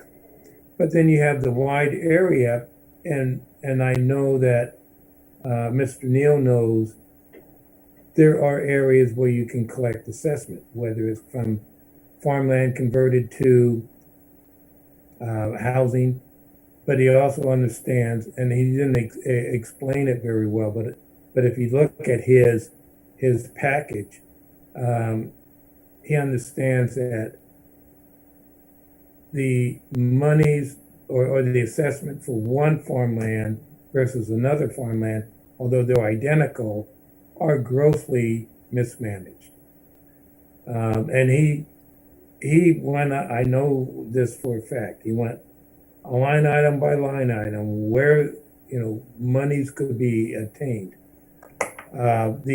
What Cindy stated, and she's correct, again, there's grant monies out there, but there are monies that need to be really assessed logically between unincorporated and incorporated areas. So we have a decision to make. And first off, I want to thank all of you. This is going to be a tough decision. So we have in front of us Cindy Fossey, Daniel Friedman, John Dinan, and Charles Neal. Is there a motion for one of those four? Vice Mayor Uribe here. Mayor, is it okay if we do a little bit more discussion, pros and cons on John? Oh, yeah, absolutely. Absolutely. I love John Dinan. I would love to have him be our representative. But I believe, as you guys believe, that I would have a conflict of interest because I believe it was either my good looks or my position and being on the board. And I believe that we would lose a great chairperson and a great member of the planning commission. But John understands a lot. I don't know how much of the budget that he truly understands, but I don't have a question of him not being able to understand it within the next 2 weeks before he gets sworn in. Go ahead, Vice Mayor. Yes, sir. I actually don't see an issue with him serving on the planning, and if he were to get this position. So the word that I got from his interview was when he was talking about his late wife passing and the experience he had with Consolidated, and that was he was passionate about it. I think he's actually my number one pick at the moment, and I was just kind of curious what everybody else thought for his interview.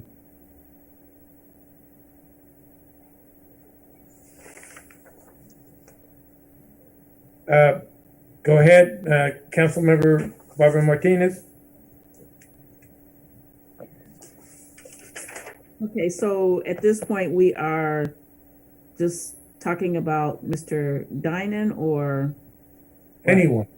But Mr. Dinan right now, if you have any comments on him or any of the others, we have four very qualified individuals.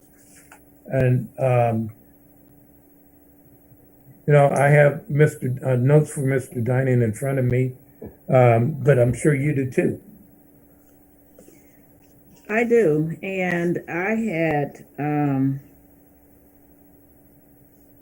had him like in my second. I had my top two, and then I had Mr. Dinan next. So as I think that he is very qualified for the position, I just felt that as far as having to work with budgets, my top two were more experienced with the details of the budget.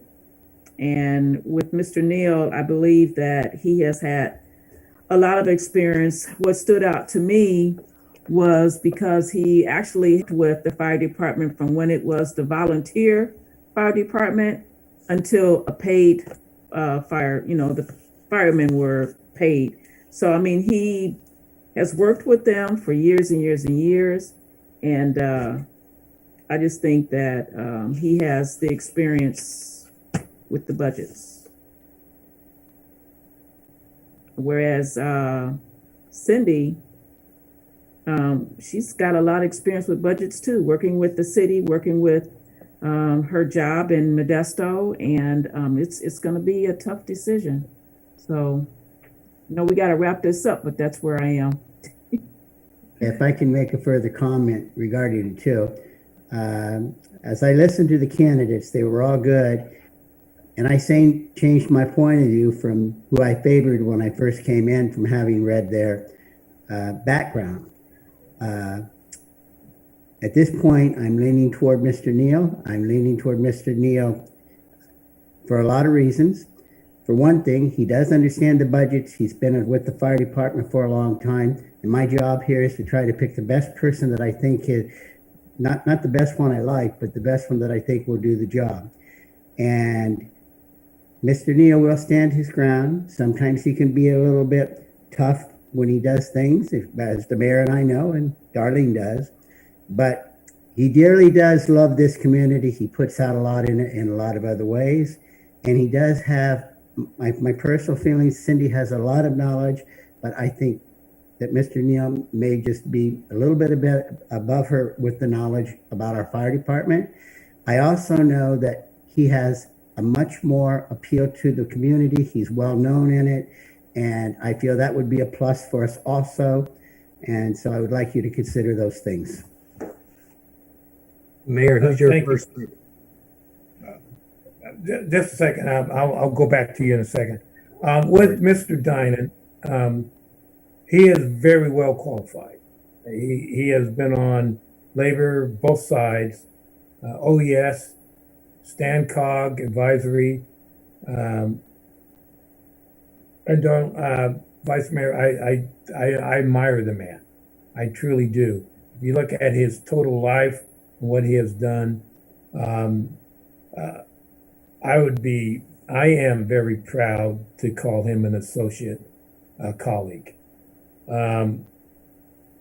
He understands that transparency of the budget and how to present it and how to put information out.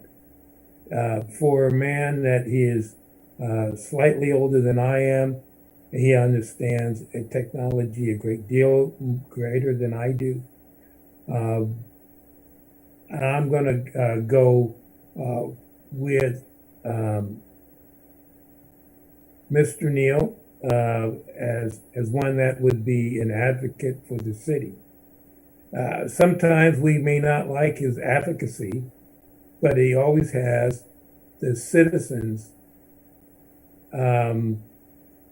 concern at the forefront. Just taking his example of the assessments being increased and it's affecting fixed incomes.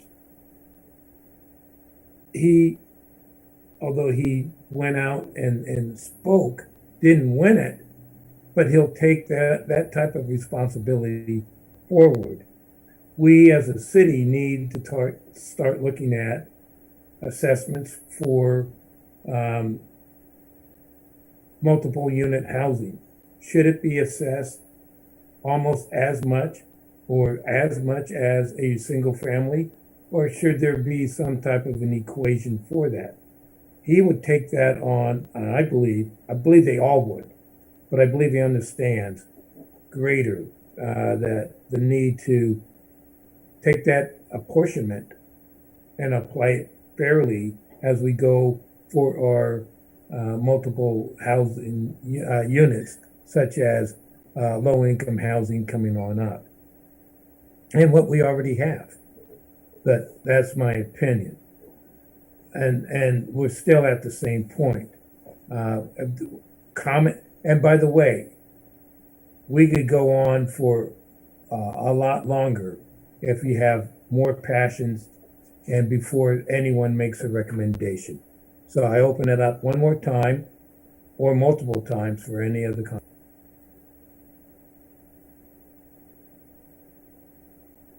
I'm just going to restate, whichever way this goes, we're not making a bad decision. So. And although that is a true statement, it's still a difficult decision. Mayor, I'd like to make a motion Okay, go ahead. I would like to motion that we nominate, that we elect Charlie Neal to be our representative for the fire department in the coming 3 years. Do we have a second? Councilmember Barbara Martinez, I second the motion. Okay, we have a motion by Councilmember Cal Campbell and a second by Councilmember Darlene Barbara Martinez to select the applicant, Mr. Charles Neal, as our representative to the board for Consolidated. Roll call, please. Council members, Barbara Martinez, Yes. Campbell, Yes. Hernandez,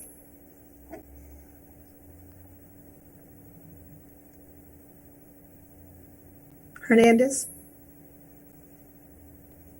I can't hear you. You hear me? Yes. Yes. Was that a yes? I'm sorry. Yes, that's a yes. Okay. Vice Mayor Uribe, Yes. Mayor O'Brien, Yes. motion passes 5-0. All right, I want to thank you all again. This is was a difficult decision because of the quality of the candidates. Annabelle, will you now bring I'm them going to all in? return them all. Yes. Thank you very much. What's that? Martinez. Hey.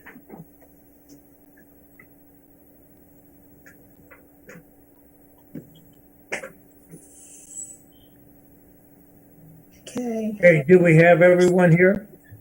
Here. Cindy All right, sideways. thank you. That's okay, Cindy can be sideways. All right, on behalf of this council, we Yes. truly want to thank you for your interest in wanting to represent the city of Riverbank for being on the board of directors for the Consolidated Board. We would like to congratulate Mr. Charles Neal to serve as the Riverbank representative of the Stanislaus Consolidated Fire Protection District for the remaining 3 of the 4 years. Before I say my final statement, it was stated by numerous council members that no matter what our decision is, we could not make a bad decision. And that is absolutely true. We could not make a bad decision with the quality of candidates we had. The reason why you were put in limbo for so long is that we had to determine all the qualities you had, and all of them were great. And we truly, truly appreciate your willingness to continue serving the city of Riverbank. And I'd like to, before I give this up and we move forward, is there any of you who would like to speak before we end this?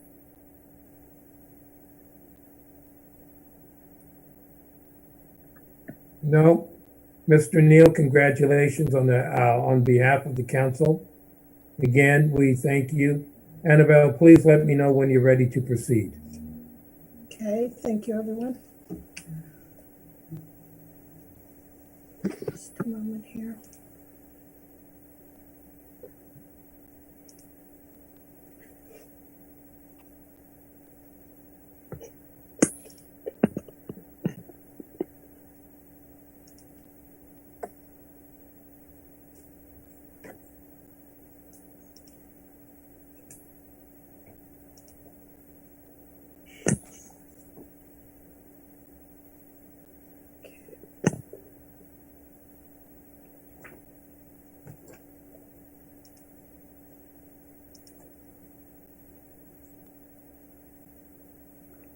I think I have everyone. Okay, we're ready, Mayor. All right, thank you very much.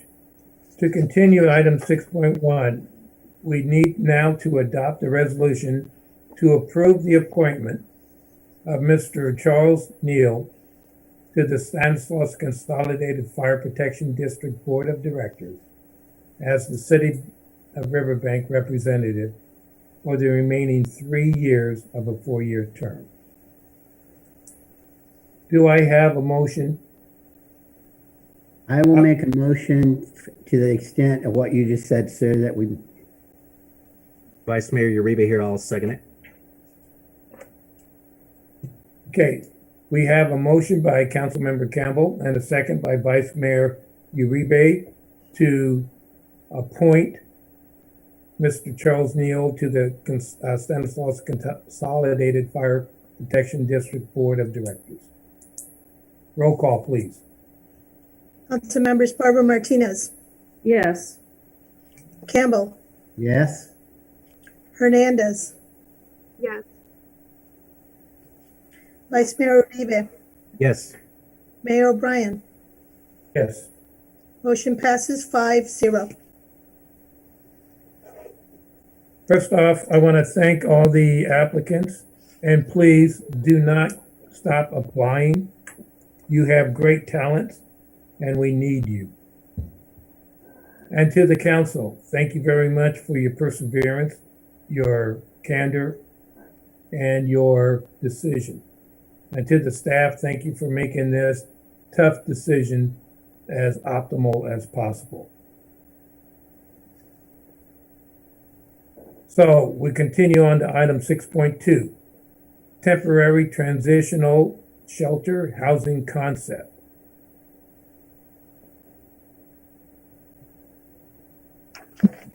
Thank you, Mayor and Council.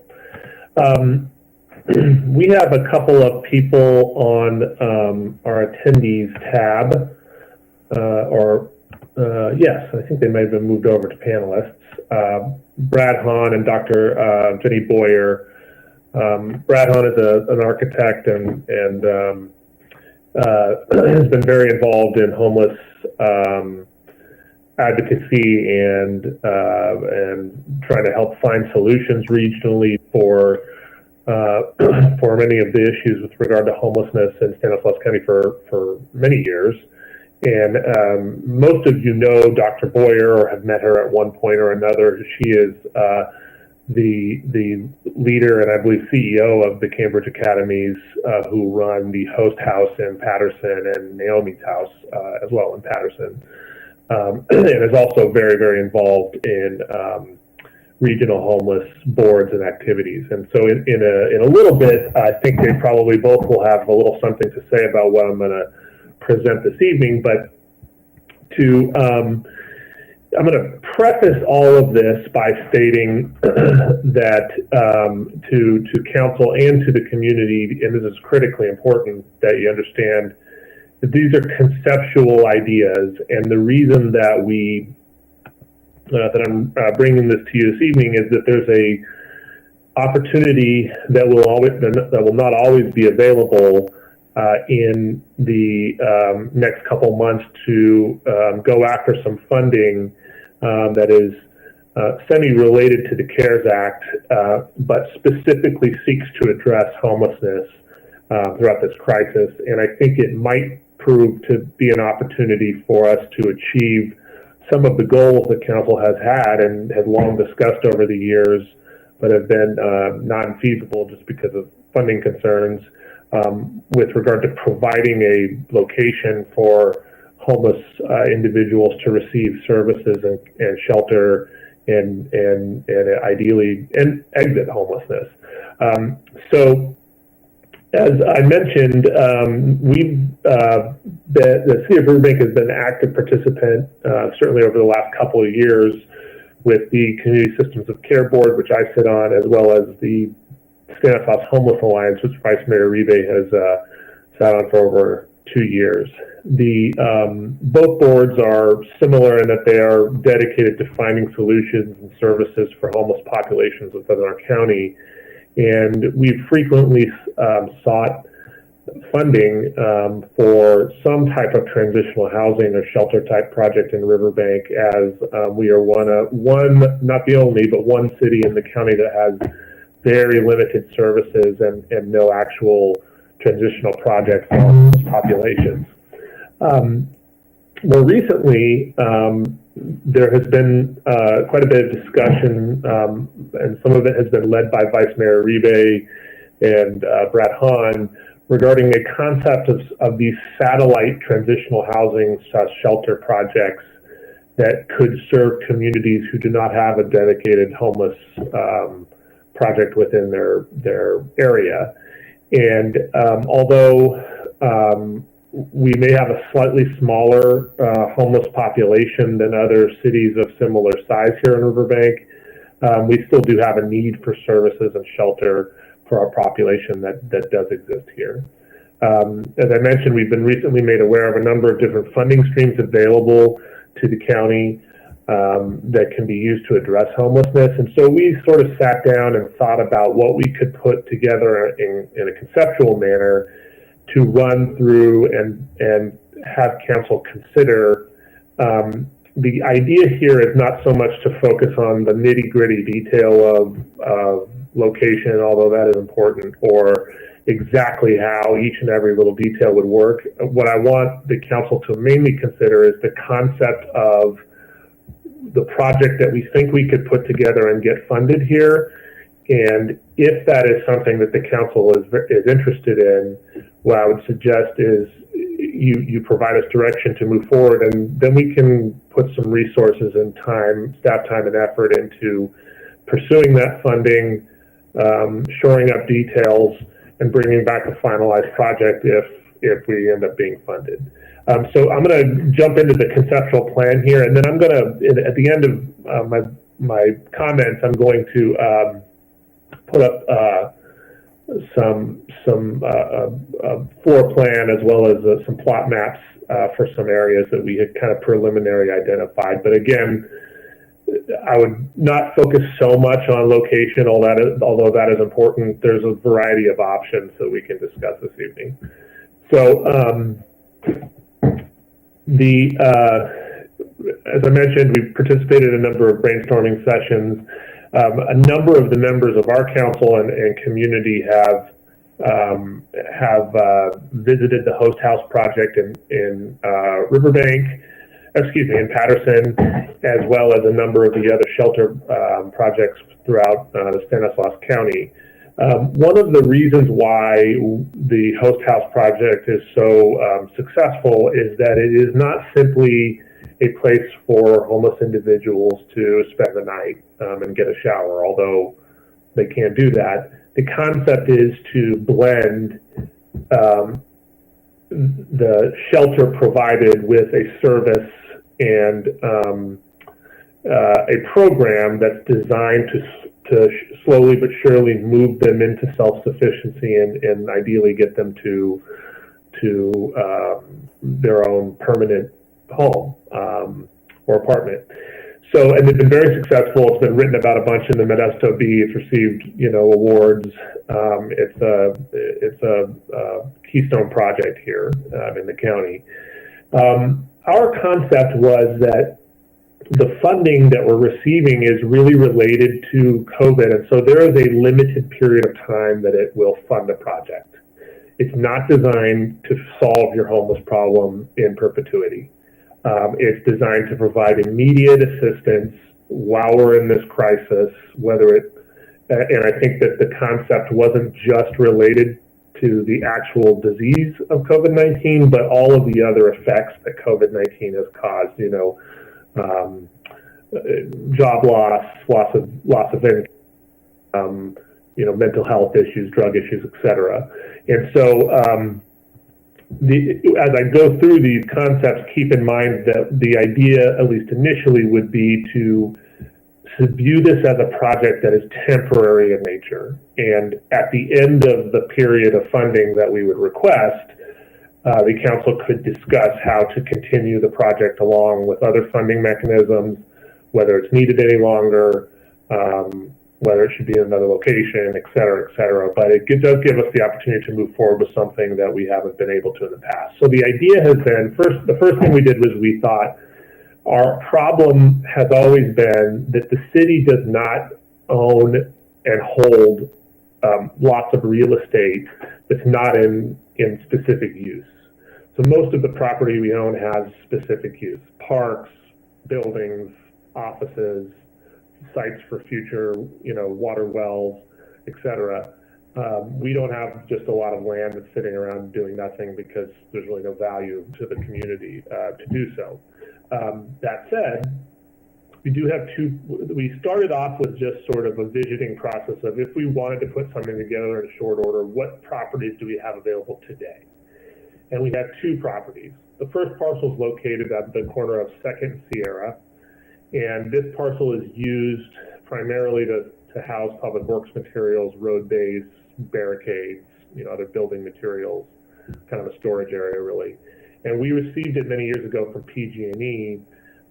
We believe that there is a residential use restriction on this property due to previous contamination, though we're still doing some research and title work on that to verify it. So I'm mentioning that property because in the event that that's not the case, and it can be used, it is an interesting piece of property because of its location, and I'll show you that on the plot map here in just a moment.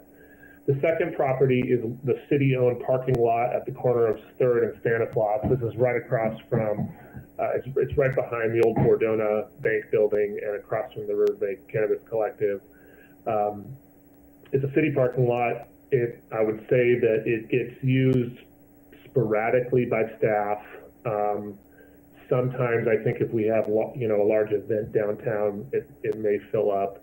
But at least in my time here, I've rarely seen it anywhere close to capacity. Usually it's just a car or 2 there. So it's not what I would call a critical area for our parking needs, although it is important.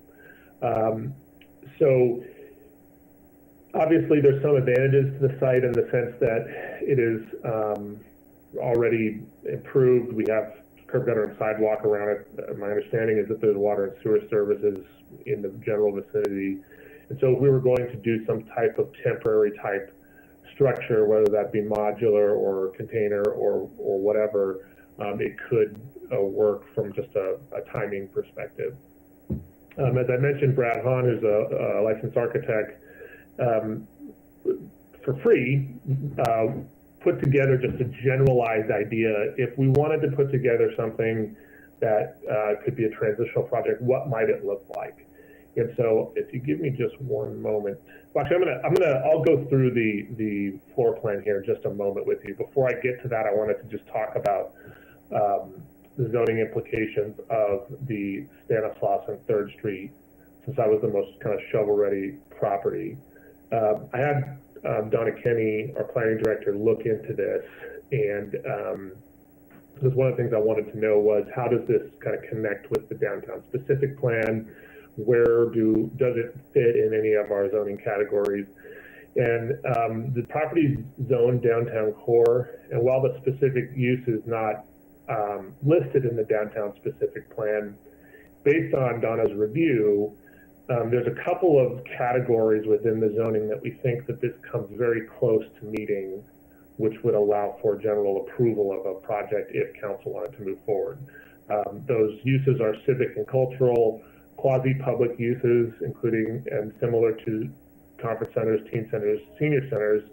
Now, while I understand that some of those might be a stretch, in addition, there's a category called lodging, which includes ground floor sleeping uses like bed and breakfast, inns, motels, and hotels.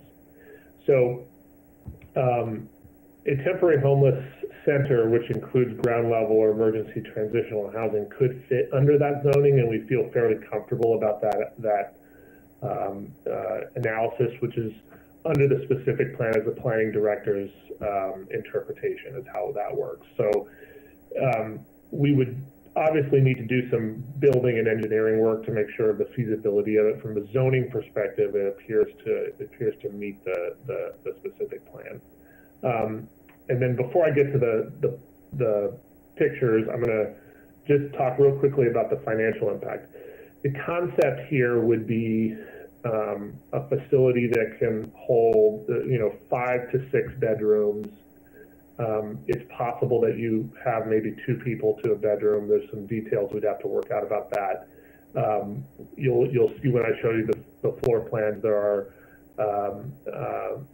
male and female restrooms and showers, a kitchen, a laundry facility, a communal area, an office area for the on-site administration, and those are sort of the general bones of the facility that we've proposed. Our budgetary analysis is very rough at this point because, again, this is conceptual, but we're thinking that in order to fund the construction and more importantly, to run the facility with a nonprofit that could provide the services at this facility, our grant request under the program is going to have to be somewhere in the neighborhood of $2 to $3 million, probably closer to the $3 million, I'm thinking. This is all scalable, but this has been generally our concept. So first what I'm going to do is show you, if you just hang with me for a second, I'm going to share my screen. You're going to see Brad Hahn's doodles here on our parcel maps, but basically what he was doing was showing how he could lay out the buildings on the parcel. So I'm just going to the graphical of the buildings are. This area, if you can see my mouse, is where our water tower is. Riverbank, on the corner of John, if you can adjust your mic. Oh, apologies. This area right here is where our water tower is, and it says Condrey, but it's First Street and Patterson, right before the railroad. So Sierra and Second Street right here. And if you go by and check it out tomorrow or sometime this week, you'll know the property right when you drive by it. There's a bunch of barricades on it and other building materials. So that's one parcel we own. And this is the one that may be contaminated, so this may be a deal breaker, but we thought we'd mention it anyway. The second one is the parcel that's on the corner of Stanislaus and 3rd Street. You'll notice that if you go by and check it out, you'll notice that actually we don't own the whole block. This is, I believe, still owned by the Bordonas, who own the bake building on the other side of the alley, but the paved area is City of Riverbank, and that's where our parking lot is. And so you can kind of generally see some of the layouts that have been identified. I am going to now, let me just show you one second here. Oh, wait a minute. There we go. Can you see the floor plan there? Okay. So this is, I know, probably pretty difficult to read the indicators here, but I'll just show you with my mouse. You have bedrooms along here on the left-hand side, 3 there. You have 2 more bedrooms on this side. You have probably an administrative office here on the bottom right-hand corner. You have 2 bathrooms and 2 shower facilities. You also have the kitchen area, and then we hadn't discussed it, but obviously there will be laundry facilities, or should be laundry facilities on site. So this is essentially, I believe, a much smaller or a smaller version of what you see in a similar kind of project like the host house. And it's meant to be limited in the sense that for one of the problems, and I think Vice Mayor Rebate can speak to this, that we struggle with for a long time, is that because we have a vacillating homeless population and we don't have, 75 chronically homeless individuals in town, the question for Riverbank has always been, what's the appropriate size of project so that we're not building something that's totally overboard, for our needs. And so we believe that this probably it won't serve every single homeless person in Riverbank, but certainly every single homeless person may not be interested in participating in a program like this. Because again, the concept is that this is not a shelter. This is a place that you can go to receive shelter, but there are guidelines and rules about using it. So This is a generalized concept. I could go on and on about it. I'll only mention one more thing, and then I think I'd like to have Brad Hahn and Dr. Boyer chime in with any other thoughts they might have. But my final kind of comment about location is that if for whatever reason the council likes the concept, but we're not sure about the real estate or the location, I believe that the grant also, I believe, and we'll verify this, also allows the city to use the funding they apply for and receive to acquire property in addition to construct and operate. So it could be that council says, listen, we think this is a really neat idea and we want to see it through, but we may want to look for other locations that may be more appropriate, and we can certainly turn this right back around at the next meeting with a variety of other options if we were to want to purchase a property. So that's the general concept that we've come up with. And Mayor, if you're okay, I would love to have Brad Hahn and Dr. Boyer speak to their, because they've helped us with this quite a bit. Yeah, please proceed. Go ahead, Mr. Hahn. Yes, let me, first I have to clarify a few things. I'm not an architect, and some of my architect friends would probably be mad at if I didn't say this. I'm a structural engineer, which I got a lot of architect jokes that I'm not going to give you. But anyway, my involvement has been around putting together these kinds of projects. There's a lot of history behind this, but it really, the real issue is the program that I'm interested in seeing people get out of homelessness. I'm not interested in warehousing people.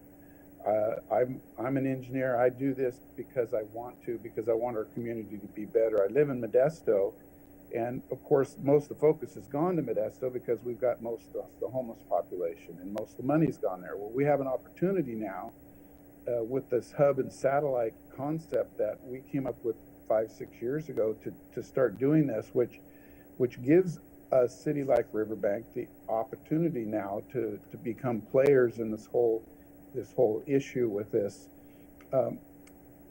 You cannot buy property with this. I'm sorry, city manager. It's not only timing wise, but they want, this is about emergency shelter, and so they made it very difficult for us to purchase property as a part of this. But for me personally, we're getting almost $23 million. I want to have something to show for it when it's gone, not just,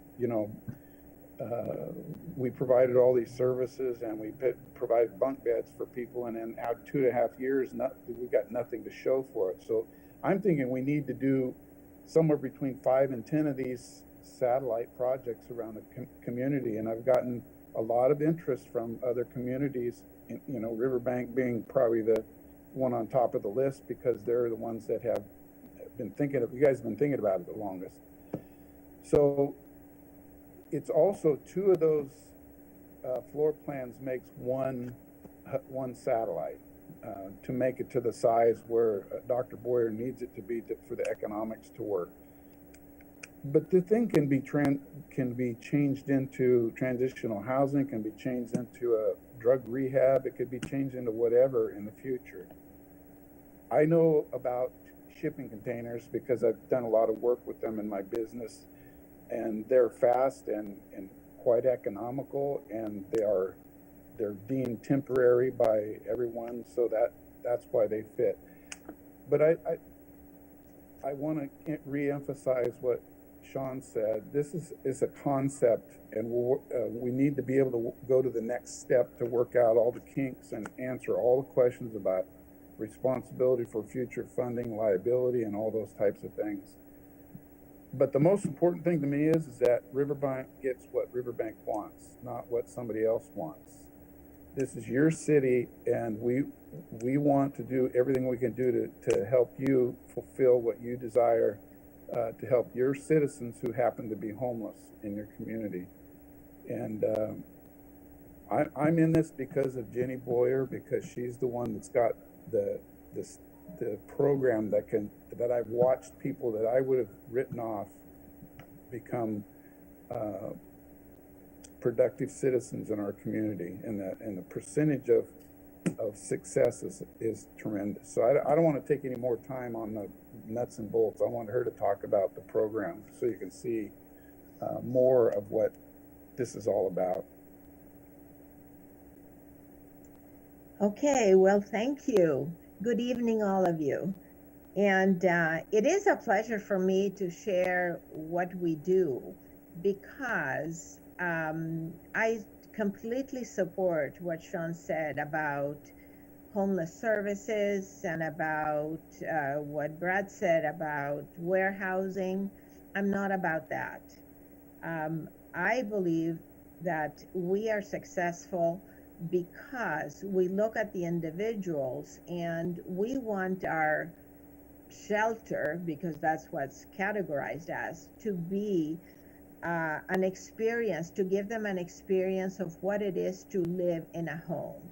That's why the common area is not the common area, it's the living room, and it's the kitchen, and it's the dining room. And our program, we have it's twofold. Currently, we are only doing night shelter with day activities, and it's probably something that might be feasible for you, and it's a good option for you. And what we do is the men check in, or the homeless check in, and they immediately have to get a shower and change into good clothes before they go into the living room. Then they have dinner, and everybody participates in cleanup. They have to do dishes, mop the floor, clean, and then they can go and watch TV for about, or do activities, or they have games, or they have different things. And then at 10 o'clock, from 9 to 10, they call, and that's an important part of our program, what we call the village meeting. And we call it village because I want them to start thinking about creating a new environment, a new group of people, because they have the street village and they have the transformed village. And so what they do during those village meetings is like when in a family, you get together at the end of the day and you discuss, different members discuss what happened, the kids, the parents, and have a family discussion. That's what the village meeting is about. And since the first of the year, I have been videotaping 5 to 7 minute kind of encouragement or presentations, and we were talking about goals, and we were talking about different things as to what it is to have a different life. And so I do that presentation, and then they discuss. That gives them an opportunity. I ask a question and they all discuss. And it's interesting because I've been sending it 7 minutes, it's nothing to put it together. But I'm getting feedback from them. They want us to start a channel, a YouTube channel, so they can send the link to their friends out in the street or their relatives or people they know, because they are very inspired, and many are inspired to change their lives. And that's what we want to do. As I said, it's not a shelter just to give a place to sleep. It's a place where they can be inspired to transform their lives and to become like normal citizens, what would be normal for us, which is a traditional life, earn your keep. And we have had a lot of success because we kind of address each individual as a human being, as a person, not as a number. And I'm saying this because that's what I've been told by many. So, because I said, what is it that, why do you stay? Because I'm cared for as an individual. I'm recognized as a person, not as this homeless bum that comes in. And yeah, and I'm very straight with them. Yeah, you're bums. If you hang around the street, that's what you do. If you want to change your life, then you have to get a grip on your life. You have to get a grip on yourself, take responsibility, and I'll help you. We'll help you. And so we have that kind of heart-to-heart discussion, but very straightforward. We don't really sugarcoat anything. And they appreciate that because we kind of learn to speak the language of the street because, they know when you're telling them and don't mean it. So we really connect as individuals. And when we train the staff to work with them, that's the main thing. Establish rapport. How do you connect with them as a person to person? And, when I meet with them, I've been meeting online with Zip and now my little videos, but I tell them, I'm as screwed up as you are, but I learned how to deal with my screw ups. And that's what you need to do. I'm no better than you. I may have education, I may have this, but you can too. If someone has done it, you can do it as well. But you have to decide, you have to make a decision and just move forward. So this is pretty much, and I know that, it's kind of a drop in the bucket because their problem is so huge, but every drop makes a difference. And that's how we see it. Every drop is every individual that we can impact and we can make a difference. Well, Danny, thank you very much. You have had great success in the Patterson area, and we have spoken, and you've been involved with Riverbank for the last 3 years, trying to come up and meet my expectations through the mayor's summit and the council too, in meeting our goals. And I do truly appreciate it. For the total picture, though, I think we need the total picture. We do need to move forward. And Jenny, you know that I've been looking for this type of project for the last 4 years, but you've known it for the last 3. And we do need to move forward. If the land is a problem, we have 10 acres on Kansas out near Eleanor that is not being used except for by horses outside the city, but we could also use that. But I'd like to concentrate on the parking for the housing and the PG&E for having a safe, secure area for those individuals living in vehicles. I do think, Brad, Brad, thank you very much. I think we need a little modification to where we have a transition from those that are visitors overnight, where they can change, clean, before they get into clean clothes. Kind of like, I'm not a big fan of Uncle Lenny, but he has some good concepts. But that would be a barrier preventing bugs from getting in. The importance for your project, Jenny, is to bring these individuals into a more formal training after you're getting them into society. And we have to work with Opportunity Stanislaus. We're on the precipice of having some fantastic industries that will be paying high salaries. It may not be for the individuals that we're transitioning, but other people can transition and they can pick up other jobs in retail and other areas. So there's a total plan for this. We just need to get this project started and moving forward. And Xiong, you said we have a low homeless, except for when BNSF kicks them out, or when we have an influx. So we do have a dire need in this area.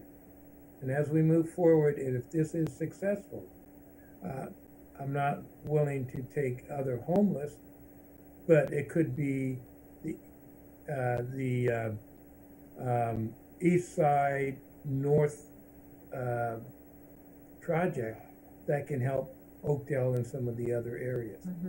Because you have a success, and if we have the facility and the capabilities, we just need to move from, we need to have one other piece. We need a transitional housing. After you're done, they need to go somewhere with a job. And we fully understand that. We thank you all. So with that, I'm going to ask council for comments. Vice Mayor. Thank you, Mayor.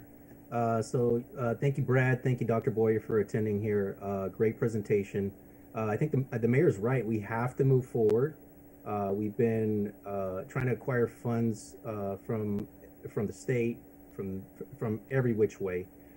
Just so the council is aware, the funding is there. It's a ESG funding. It's going to be one of the largest allocations the county is going to ever receive, somewhere around 82 million.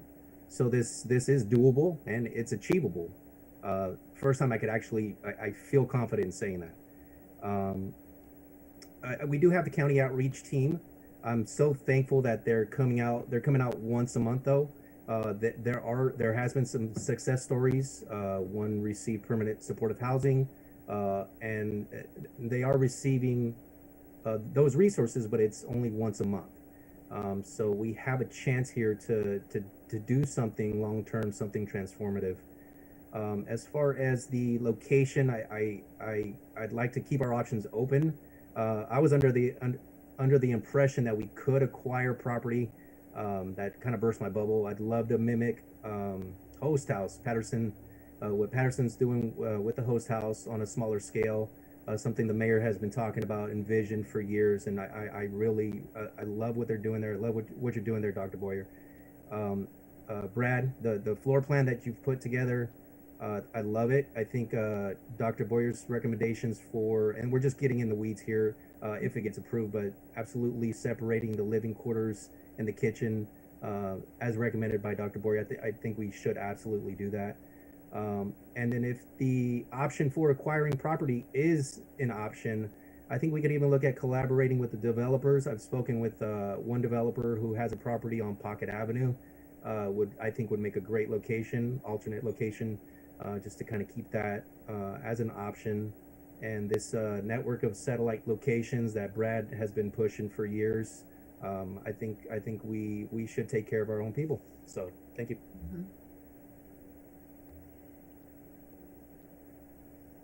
I'd be glad to answer any questions. And before I sign off, I have a short video from one of our hardest to reach homeless person that has been homeless for many years.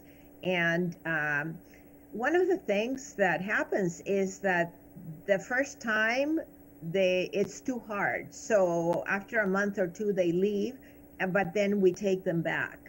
And if you would like to, I'd like to share the perspective of when a person, especially an older individual that has been homeless for many years, it's just amazing what it can do to a person. So if you don't mind, or if it's okay, I'm just asking the mayor. It'll be okay. It will be okay. I want to give the opportunity to the other council members before we have that video for any questions they may have of you, Brad Hahn, city manager, or the vice mayor who has been, I'm glad, Luis, you've taken it on for me because it was a heavy burden, and I'm glad you've taken it on. But also of Luis, he has some great background and experience that he's gained over the last 2 years. So please feel free to ask questions before we see the video. And make a comment, Mayor. This is Councilmember Campbell. I get around Riverbank a lot because we've got a home over off of Ross Avenue that I've been doing a lot of work on. That was inherited by my wife. That's many years old, and I see a lot of people in that area early. And lately, I've been seeing people that were homeless sleeping on the sidewalks in the cold. You know, that bothered me a whole lot. And I personally feel that this is the time for us to do something about this. I feel that because of the situation with the virus, as it gets better, it's going to get worse because jobs have been lost, and we're going to see more homeless, whether we like it or not. And we should have a place where people can go either temporarily or permanently if they want to get more of an education, career, something like that. I do agree with Brad. I think we don't want to just keep them there permanently. We want to get them in, get them out, very much like the site over in Patterson. So I feel that we need to go for this. I agree also. I think it's important, especially as Riverbank is growing, that we, take the good with the not so good and really have projects like this to help uplift that community. I did have a question about if there are, maybe Sean can answer this, if there are pros or cons for acquiring land or using the land that we have available to us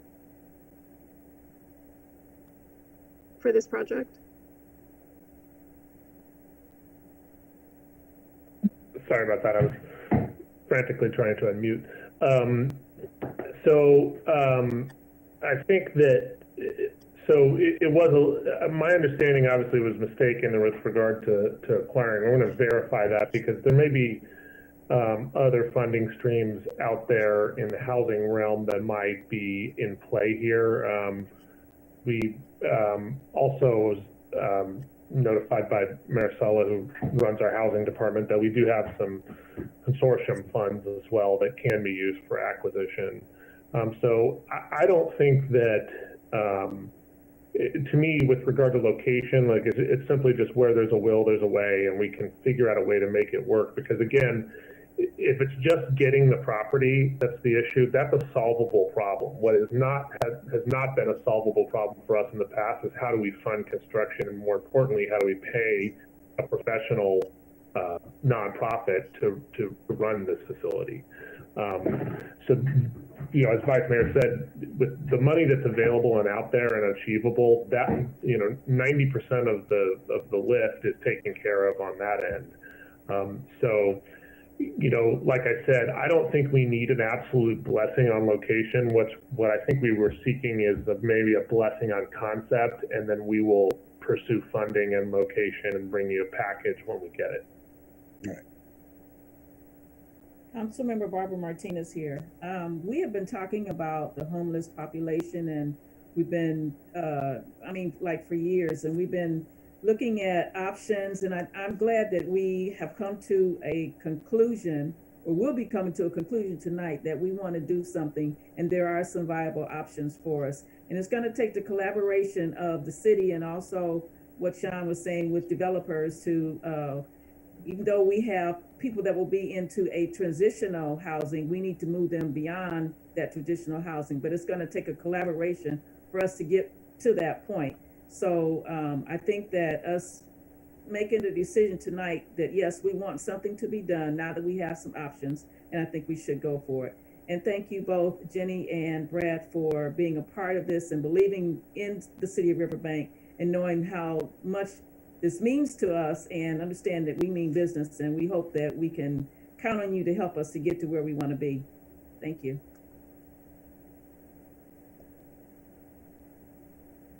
Okay, with that being said, Jenny, you have a short video? Yes. It's just, I want you to see the face of one of the people that would represent one of the people that you would be helping. So I asked him to share, and I will share the screen. Okay. Well, my name is Xiong. I'm a recent graduate from the Host House Restart program, and I was asked to give a little testimonial about my life, and also about the Restart program. I've been a drug addict for about 30 years. I've been in and out of prison many times, jails. I've been homeless for a lot of years, and I was lost. I was truly lost. I didn't have no direction. I didn't know what to do. I thought I was going to die with a needle in my arm. I went to a lot of different cities, a lot of different states, thinking that's where the answer was, and it would just end up being the same thing over and over and over. Doing drugs, being homeless, and just the whole smear. I was in Modesto a few years ago, and I was going through that shelter, and Debbie that works there, she gave me the address of post house. She said that this would probably be a better fit for you. So I got a ride from Modesto up to Patterson, and I signed up to become an overnighter. And I did that for a few days, and I kept coming back. And the reason I kept coming back was I really enjoyed seeing how much the staff cared about me and actually wanted to help me. And it's been a long time since anybody even cared about me, And so after doing the overnight thing for a few days, I asked them if I could get into the program, and they said yeah, and they talked to me about it, and they wanted to see what my expectations were, and if I was motivated and whatnot, I was tired. I was done. I didn't have no place to go. I was tired of sleeping in the dirt and digging through garbage and just being lost.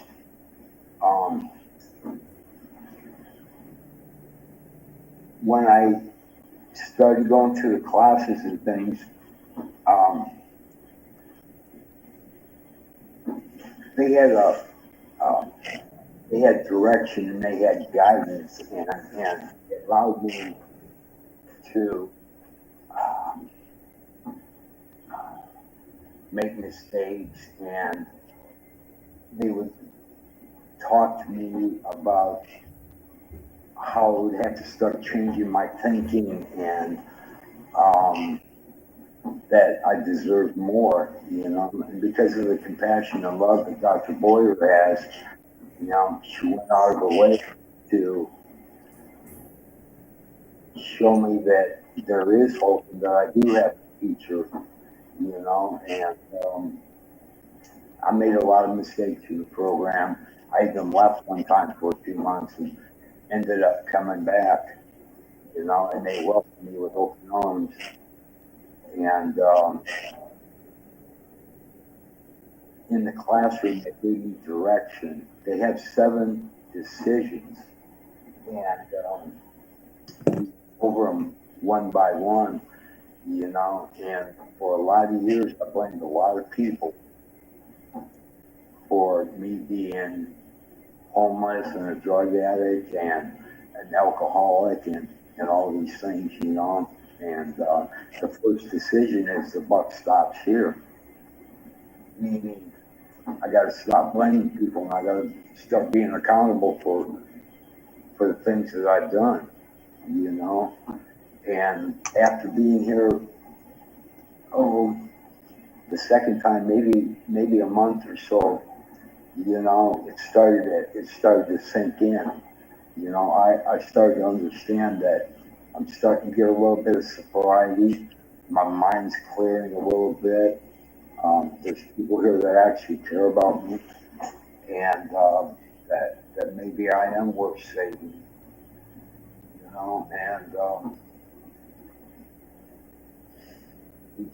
I just continued, and going on to the second and third step, and doing all seven of them, and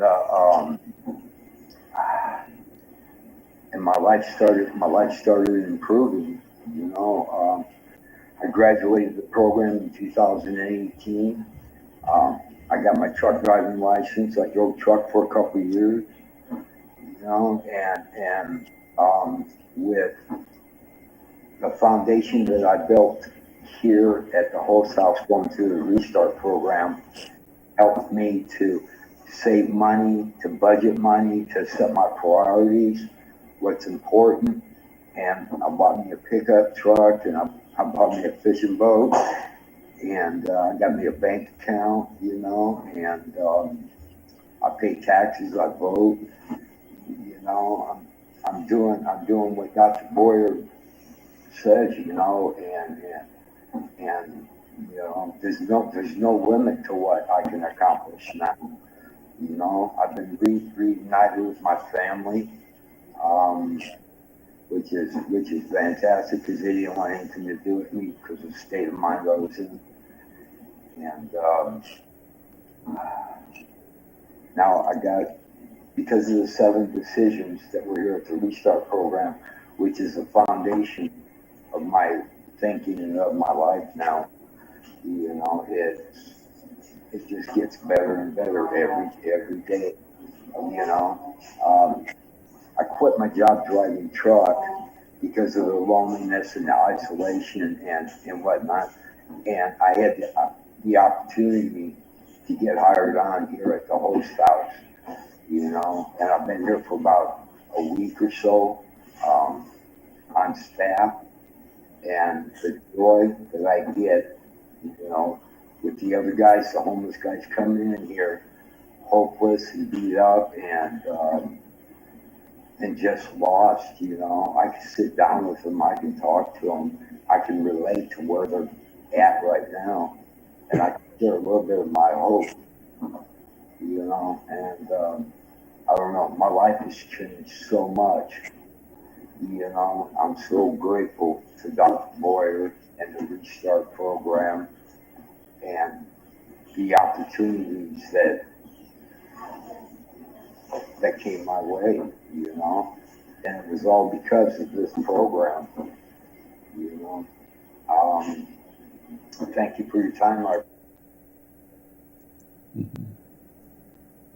So he is one of our former students, and you see, what we do is we give them opportunities, but also we train them. He wanted to drive trucks, so we got to help them get his Class C license. And but it's interesting because they all want to come back to help others, and it's good for them and it's good for us because they understand the program and they relate to them. Now, his next goal is to get some teeth. So that's our next goal for him because he saved, he has his truck paid for, his fishing boat, and it's a joy, especially that he has reunited with their families. And like him, there are very many out there, not only in Patterson, but in Riverbank, Oakdale, all over. And I see I know it's a drop in the bucket, but every drop fills the bucket. And every drop, in my mind, represents a human being that we can help restore and reconnect with the family. So that's why I wanted Thanks to very much, Jenny. Perspective. And I'd like to congratulate you on the success of the program. And with that, we would like to have your program in our city. As you know, we've been looking for the last 3-4 years to bring a host house style that fits Riverbank. Yes. And with a follow-on housing, using opportunities Stanislaus, and with we are going to have a tremendous amount of jobs available in the city of Riverbank at the industrial complex, the Contadina plant, a new retail. So all of those can go on out, whether opportunities Stanislaus, whoever they're training for positions out there. So whoever transitions out leaves a vacancy, and so we have an opportunity to enhance on that. So again, I appreciate what you do, and I believe, Xiong, do we have direction for you enough? Yes, we will. I'm seeing and seeing lots of nods and positive comments that we'll go ahead and pursue the funding. We'll package it together in something that's much more defined and give the opportunity, obviously, for council members of the public to give us feedback. But we'll start preparing what we need to do now. The money is the first part, so we'll start there. Right, and the goal is to acquire the funding so we can start the development of the house, getting the homeless taken care of, whether it's a transitional type of housing, or if it's just some of it will be shelter overnight as they get more and more comfortable. Okay. With that, Brad, I want to thank you for your assistance and as we move forward, your insight. Dr. Boyer, thank you again for your accomplishments and then your willingness to assist Riverbank. And to the staff, thank you for this presentation. Thank you. It's Yeah, a pleasure. Mayor, I would add that the only way this can happen is because you guys have fostered a environment that will accept it. Because Ginny and I can't do the collaboration with the city that will create that. We can take those and move with it, but you've created the environment to make it happen. So it's everybody's in this together. Thank you, Brad. My comment is it just takes so dang long to go from what should be done to actually getting it done. This is Councilmember Barbara Martinez. Just one little quick comment that I think everyone needs to understand that whatever project we put in place, it will not work unless we have wraparound services for the people that are going to participate in the program. So we need to shine as we move forward. We need to make sure that the county's on board, that we have input from Jenny's program, and just make sure that it all wraps around and comes back, to where it should be. Thank you. Well spoken. Okay, thank you very much. And we're going to now proceed to item 6.3, Mayor, the annual consideration. excuse me, Mayor. Oh, I'm sorry, you're right. I have to go to Public public comment. comment. Yes, and we do have someone that wants to comment. Oh, wait. They just left. Maybe they thought you were going to the next item, so they did leave. I'm sorry about that. I knew I had to go That's to all right. public comment. That's okay. All right, That's it. so we're good. Now going to go, if we have no public comment, we're going to move on to item 6.3.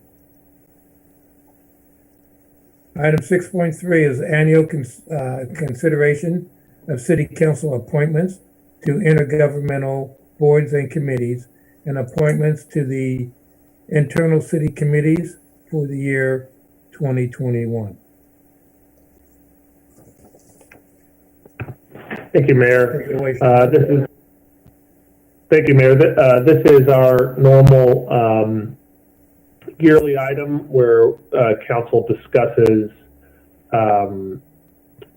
the various boards and committees that are served on, all of which have different and important purposes.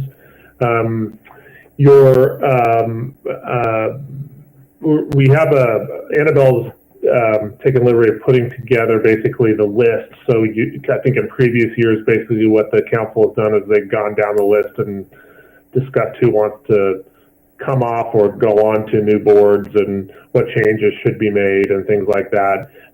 Two notable changes to the list that are noted in your staff report is the Stanislaus County Workforce Development Board, and it was on the list for many years due to the understanding that a designated government seat on the board was an opportunity for a council member. After we did some further inquiry on this, we determined that it's typically held by a county rep and filled by the predecessor. To stay informed of the agency and board activities, other cities have employed a council member into a separate interest group, and the interest group members receive notifications of the board's meetings, the agenda materials, and then they can obviously attend the meeting and report back to council. So it's not quite the same thing as it had been in the past. I think when Cal was previously on it, now it's more of kind of an interest appointment, but still very important so that, you know, we're aware of what's going on with that important board. And then the second is the Stanislaus Homeless Alliance Board. Riverbank and Oakdale were the first two cities to represent the east side or East County cities out of Oakdale, Houston, Riverbank, and Waterford. Those are 2-year appointments. Vice Mayor Uribe just recently finished his second year. Waterford has appointed a council member to one of the 2 seats, and I just found out late yesterday that Houston is going to pass on their opportunity this year to sit on that board. And I did verify with Oakdale that as soon as Councilmember Smith's time is up, which I believe coincided with Vice Mayor Uribe, it probably was okay with Oakdale if Riverbank wanted to appoint a council member to that second seat for the Stanislaus Homeless Alliance. So we'll have to verify that when Oakdale finally gets to meet on that, but the initial response I had was it was probably going to be okay with Oakdale. So those are just the 2 kind of substantive changes. All of the rest of them remain generally unchanged. And then, Annabelle, do we want to put up that list? Yes. As soon as the mayor's ready to go, I'll follow him. Yep. Mayor, you're muted. Dang it. Probably better unmuted. First one up is the League of California City Central Valley Division Executive Committee, currently being served as a primary representative by Cal Campbell, and the vice mayor is the alternative. Are there any recommended changes to this one? I'm happy with it. I'm happy with it also, if the rest of the group is okay. Yeah. All right, is there anybody wanting to challenge these 2? Seeing none, we're going to go to the North County Corridor Transportation Expressway Authority Board. This is a board that is now folded, although Darlene, you and I have to both do a Form 700 for this one because it closed out last year. So it's very easy to cancel this board from our list, unless there's an objection and someone wants to be on that for no reason.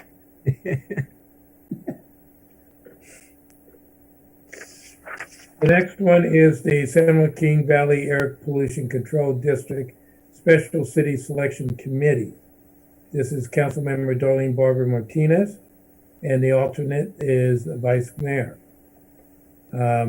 This is one that meets annually to, Darlene, you're going to have to explain, do you do environmental, industry, and all the other selections for this area? No. Okay, on the San Joaquin Valley Air Pollution Control District Special Board that they have cities, which I select, or the committee does. And then they have environmental, they have industry, they have county, which is done by the county, and they have maybe social justice. No. So which one? No, our selection primarily is just to have a city representative for the board, and it could be, depends on which size city is, up for replacing on a person on the board member, a seat on the board member. So it could be a small city, it could be a large city, and then we are determining, by applicants who wants to be on the board. So they get a chance to just go through a voting process and get a chance to, speak on as far as their interests and so forth, and why they should be elected. So that's it. Okay, I sit on the San Joaquin Valley Air Pollution Control Board Working Committee.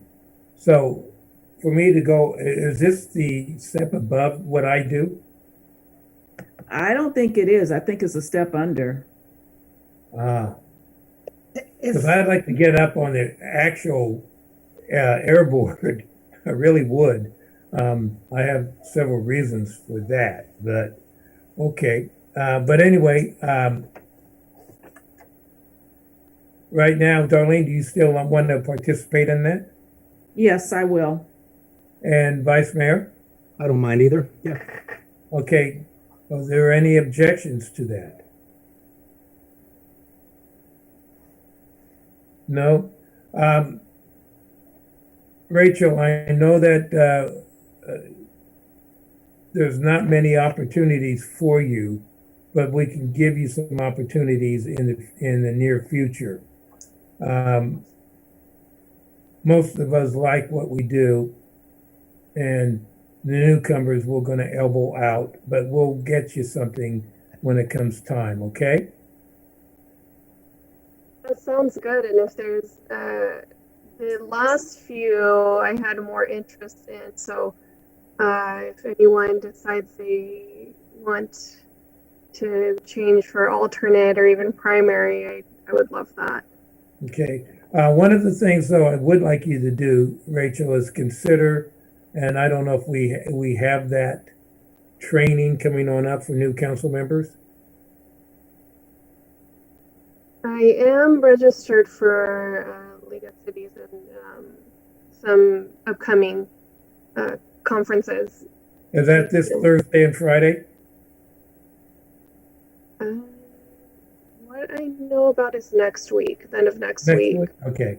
I need to double check. Yeah, if it's next week, yeah, make sure that you do that.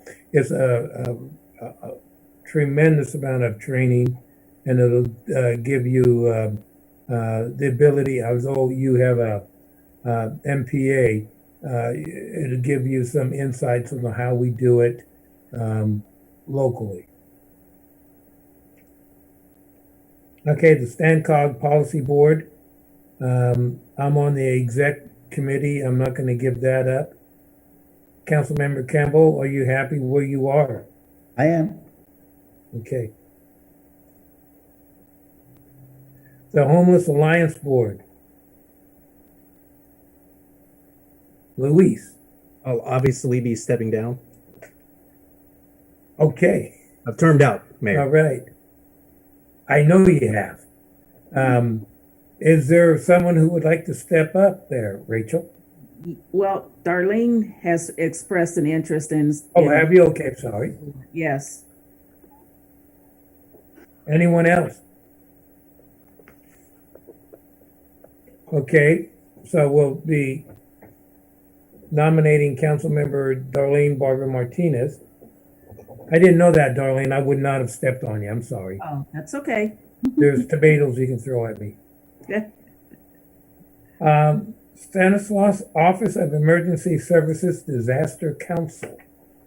We have, the primary is Councilmember Darlene Barbara Martinez. Are you still interested in that? I think so, yes. I have a interest in that. Okay, have we done anything recently?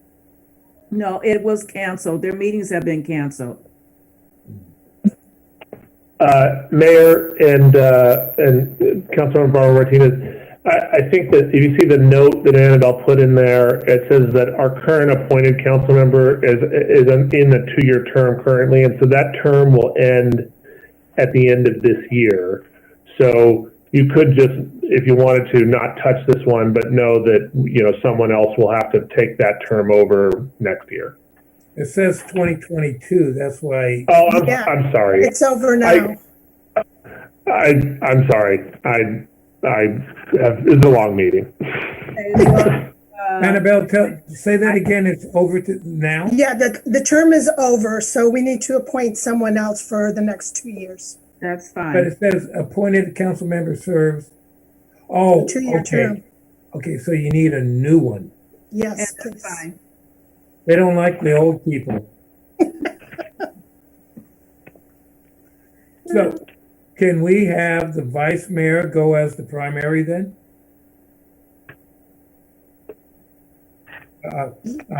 Annabelle?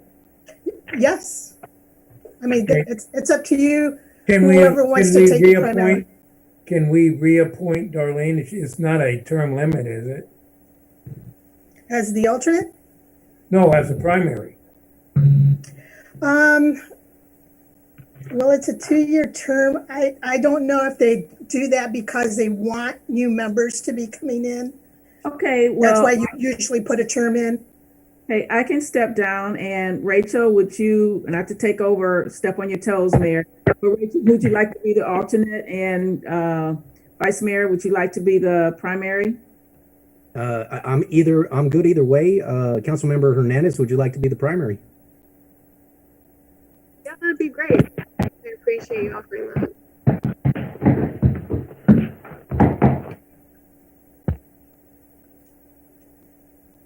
Okay. Okay. That's so on the OES is going to be Councilmember Hernandez, and Vice Mayor is going to remain as the alternate. Okay, this is a very important one. Cal, if you remember, I know I've served on it for a while. This was before the opportunity Stanislaus came around. It was that, I want to say 250 people on a board or something like that. Actually, it was 21 people on the board that would try to make decisions and try to keep a 15-minute meeting within a 2-hour time frame. It is one that meets quarterly, and it is one that will help shape the education and training for a lot of our workforce development through Opportunities Stanislaus. And we pay into Opportunities Stanislaus, so it would be quite important that we maintain our representation. Sean, is this a transition one, or is this a new working group? The seat that's available is new because it's a interest group seat versus what Cal was previously appointed as, which is sort of a voting member in the WIB, or the Workforce Development Board. So it's still, in my opinion, it's still pretty critical because, as you mentioned earlier, we have a number of important new industrial businesses coming into town, and we really need to have some representation there. So we're making sure that the training is occurring for these jobs that, many of which are jobs that have technical needs, and we don't have a lot of that here locally. So it's a pretty important appointment. Okay. Up for grabs. I'd be interested in this one. I'd be Cal, interested again also. Okay. And how long is this appointment for? There is no term on this appointment, Mayor, so you can change it anytime you want. Okay. Cal, would you like to be the primary on this and reassume your role because you've done this before? Yes, I would. I know, Vice Mayor, you jumped in right away, and I don't want to step on your toes. No worries. I'll take the alternate. Okay, you got it. Thank you. The next is the Lower Stanislaus River Trail Improvement Plan Committee. This was one that was supposed to do the Well, Cal, what is that? The pearls on the river or something? Yeah, the Pearls of the River that they created it back in the 80s. Yeah, before I was born. And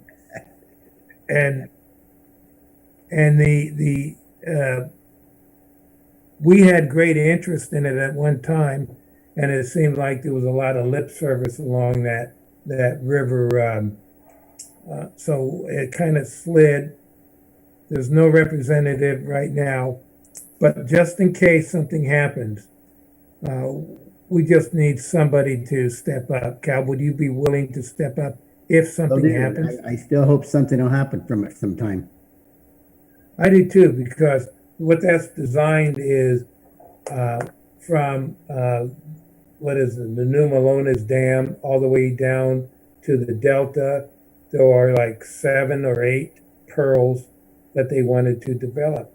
One of the primary ones was one on Orange Road, right below Knights Ferry, and Riverbank. Nobody else has really developed it except for Ripon, and they've done a good job on that. So they need to get the other 3 or 4 developed. And I think everybody wanted our money, but we're not going to give them our money for a federal project. But Cal, you were good at that, and I would like you to continue with that. I'd be happy to. Thank you. Next is the Budget Advisory Committee. I'd like to step in the primary role if possible. Okay. Be interested as an alternate. Rachel, was that you as an alternate? Yes, yeah. Okay, we got to fix your internet or your computer. I know. Is it muffled or is it quiet? Quiet. Oh, okay. And muffled and goes in and out. All right, Friends of Jacob Myers Park. Excuse me. Is there any other comment on the Budget Advisory Committee? Okay, Friends of Jacob Myers Park.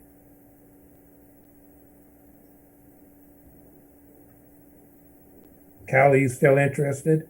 Oh yeah, I'd like to stay at that. That sort of coordinates with the other, that other committee. Right. And then we have Darlene Barber Martinez as an alternate. Yes. One. Okay. Co-primary, I would love to join that one as well. Okay, you want to be the second alternate? Yes. Okay, we'll do that. So I'm glad we came up with that. Okay, before I open this to public comment and make sure I do the public comment, there are some other boards that are available for which we don't appoint, but other, like the City Selection Committee appoints from the mayor's perspective. And that is one to the San Joaquin Valley Air Pollution Control Board, the Hazardous Waste Material Board, and others that I would like those who would be interested to take a look at what they are. And there are vacancies there that we tried publishing but did not get responses. And since I'm the chair of the City Selection Committee, that I would like to make sure we get them filled so I don't have to go to every one of those meetings. So if you're interested in any of those, especially the Air Pollution Control Board, gives you a insight of the rules that are governing a lot of the legislation coming on out. Normally you think the Senate and the Assembly would make the legislation, but in the Air Pollution Control Board, they make the legislation, and then the rules are then adopted by the House and the Senate, or the Assembly and the Senate, kind of backwards. So if you want to participate in that, there's a alternate vacancy available for that. But that's not what we're going to vote on tonight. So with that, Annabelle, are there any public comments? Yes, Mr. Charles Neal. Okay, he put his hand up. Okay, I guess Mr. Neal. He put his hand down. He doesn't want to speak anymore. That is not like Charles Neal, I know. There are no comments, Mayor. All right, I want to thank you all for your participation and your volunteer. And this is, as you know, the more you volunteer, the less you get paid by the hour. You don't get any more money. Yeah. Okay, is there a motion to ratify the board list for 2021 as we agreed upon on each one of the boards? Vice Mayor Uribe here. I'll make a motion as the mayor stated. Is there a second? Councilmember Barbara Martinez, I second. Okay, we have a motion by the vice mayor and a second by Councilmember Barbara Martinez. Annabelle, roll call, please. And you got all the notes, correct? Correct. Okay. Council members, Barbara Martinez, Yes. Campbell, Yes. Hernandez, Yes. Vice Mayor Uribe, Yes. Mayor O'Brien. Yes. Motion passes 5-0. All right, we're coming to number 7, which is comments. And just a note to the public, we cannot make any comments or take any action on the comments that are in reports that are being given. So first is staff remarks. Thank you, Mayor. Just based on how long the meeting is, I'll keep this brief, but just 2 very quick things. One is that the City of Riverbank has partnered with Curative Testing Company for COVID-19 tests. Those tests are taking place from 10 o'clock to 4 o'clock p.m. at the Community Center Park every single Tuesday for an indefinite period of time until they're no longer needed. The feedback I've gotten from some staff members that have gone, as well as I think some council members have gone, has been fairly positive.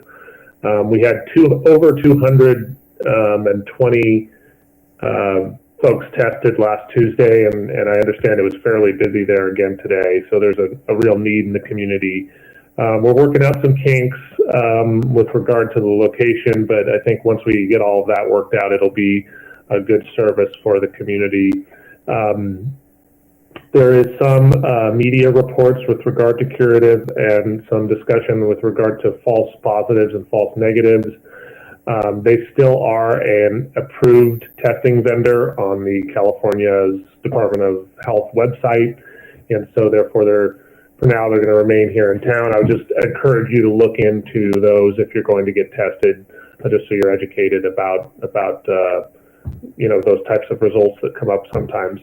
But if you need to be tested, please go get tested there. It's free and no one will be charged, even if you don't have insurance. So please go check it out. Secondly, I was communicating with Gary Hernandez in our admin department today, and she was letting us know that unfortunately we're almost to the very end of our mask program. We only have a few boxes of masks left I think we calculated the other day that we've given out over 75,000 masks over the last number of months, and probably is a lot more than that now. But she really deserves a big thank you from certainly from myself and from the community because she has taken on a large part of that project and making sure that those are being ordered every week and distributed, and every single Monday and Wednesday she's out there, dealing with a lengthy line of people that need masks, and there's no question in my mind that effort has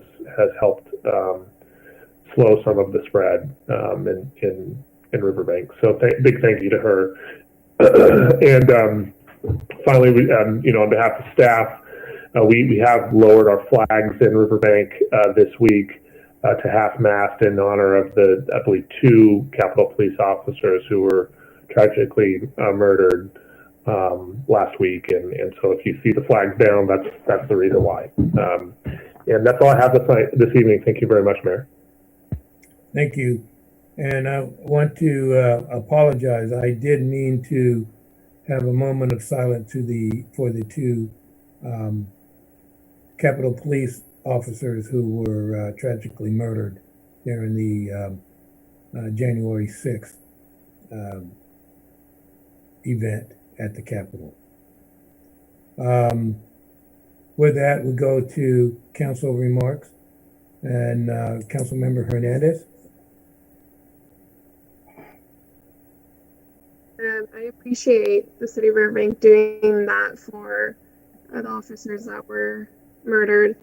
And I hope that, there's a similar sentiment condemning what happened at the Capitol. In general, I currently am working on starting Love Riverbank. So I'm trying to get a diverse group to help lead that effort.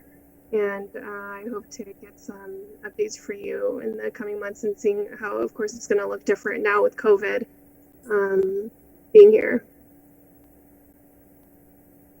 Okay, thank you very much. Councilmember Campbell.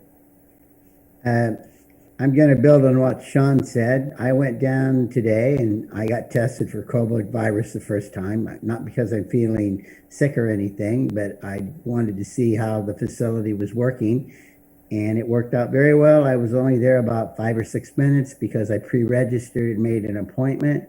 So I would highly recommend to the community to go down if they think they have the COVID virus and get tested. On Tuesdays, it's free and it doesn't cost them anything. And it was a very well ran organization today. Thank you very much. And you cannot experience the pandemic without a nasal swab. Councilmember Barbara Martinez. I wanted to thank the staff for their before and after pictures of the road rehabilitation project on Santa Fe. It was very much appreciated, where we can see that taxpayer dollars, city dollars are, improving our city roads. I will be attending the California City's Public Safety Committee. I'll be on that committee, and it will be this Thursday. And with all of the new public safety recommendations and legislature that we have been talking about for the last several months, I'm sure that this will be a very active community with a lot of comments to say about our future legislation. I have also attended webinars for the Parks and Recs Department, and just looking at how the city has continued to have various forms of park and recreation activities across the state, from virtual to limited in-person activities. And I want to give recognition to our own Parks and Recreation Department for the Christmas tree, the Christmas house lighting contest. That was a creative event, and I think that it gave our residents something else to look forward to instead of, being down with COVID. And I think that's all that I have. Thank you. Thank you very much. Vice Mayor? Thank you, Mayor. So I am glad to see all of us in the new year, which was normal for about 5 days until we witnessed the attack on Congress and our constitutional process. So thank you, Xiong and staff, for honoring those officers. But it does have to be addressed. This attempted insurrection left 2 officers dead. And as the days go by, we learn more details about this attack. And we learn even more disgusting information or disturbing information. This morning's joint briefing from the DOJ and the FBI was very reassuring, and all need to be held accountable for what they did. This just highlights how important the security of our own police officers building needs to be improved, and as well as our very own chambers. So I hope this will be top priority when we meet for our strategic meeting. On to lighter, more positive news. This morning I had the opportunity to join Councilmember Hernandez and Xiong, led by attorney Patrick Kolazinski, on a upcoming PPP program. So I look forward to sharing more information, and thank you for inviting me to that, Councilmember Hernandez. And finally, tomorrow will be the Stanislaus Homeless Alliance meeting, starting at 5:30. It is open to the public, and I hope everybody will join. And thank you. Thank you very much. I want to thank the staff for the last year or longer, but at least over the last year during the trying times of COVID. I did want to single out Gabby Hernandez for her work that she has done. You know, Xiong, you're talking about her giving out 75,000 masks, and she is exposed as she is giving it out to individuals who she may not know that could be infected. And they do know the value of the mask, and she just continued to go on out and give out the mask as I'm sure that at first she was told, but she did it with such grace and welcoming everybody who did that. Thank you, Gabby. Thank you, Xiong, and your staff. I also want to just shift as we move to the future on engaging opportunities Stanislaus. We need to do that for the training of some highly skilled jobs that we're going to need in the very, very near future.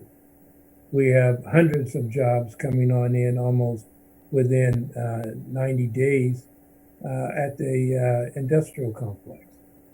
We have commercial jobs that are going to be developed here very shortly, and then we'll have the Contadina plant being converted over to grow with. We'll be creating 400 to 500 jobs, 400 to 500 jobs. So in the next year to 2 years, we're going to have thousands of jobs, and we have the need for the training of the individuals as these job openings come. It's not the jobs that Ametis is looking at. They have 120 to 130. They also have thousands of jobs that they're going to be used for truck drivers, but those are jobs that we don't control, other people will control. But what we can control, we need to engage opportunities Stanislaus. And Cal, I think that your membership in that Workforce program. Yeah, workforce program will be some great benefit to our city. I agree. Okay.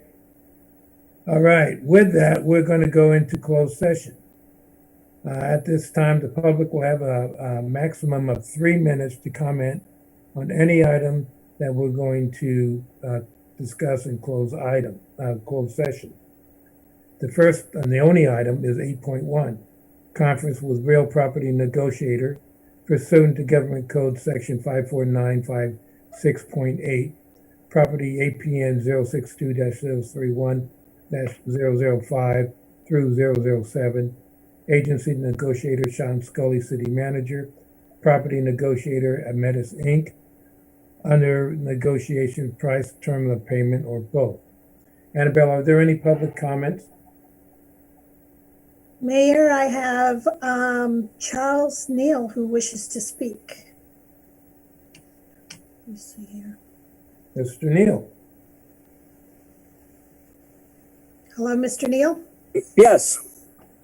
We are taking comments for the closed session item. Well, the thing of it is, I didn't get to thank every one of the council members for appointing me to that fire board, and I wanted to do it. I just didn't get to punch this thing out in time. That's what I wanted to do, and I've been trying to get online to comment to you guys, and thank you for it, because let you know that anything that I do on that board, the city of Riverbank, as I've always said, I chose this community, and it will come first, in my opinion. And I want to thank each one of you, and thank you for the things that you're doing for the city. And I want to thank you especially for what you're doing, trying to do with the homeless people in town. I know the mayor's been working on that for many years. I've talked to him about it. But we also have some people at our church that are working with you guys to try to be able to feed them right now. And what I'm going to do is I'm going to contact all the churches and let them know what the city is doing and tell them, hey, listen, you need to get on board and help the city any way that you can. Thank you guys a million. You have a great day, and I see that you guys are conducting city business in a manner which I appreciate. Have a great day. Thank you, Mayor.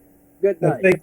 Thank you, Mr. Neal, but we're gonna have to disregard your comments because it wasn't for item 8.1, but we truly appreciate what you said. Thank you. Have a good evening. Thank you. Any other public comments? There are no other public comments. All right. The public portion of this meeting has concluded. The city council and the LRA board will be going into. The report on the closed session items will be attached in the minutes of this meeting. Anyone who wishes to address the board will type their name and report attached to the minutes of this board meeting. That is the last This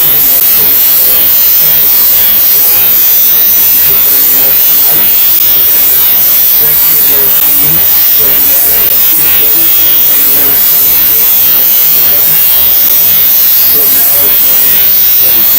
8:11. Thank you all for your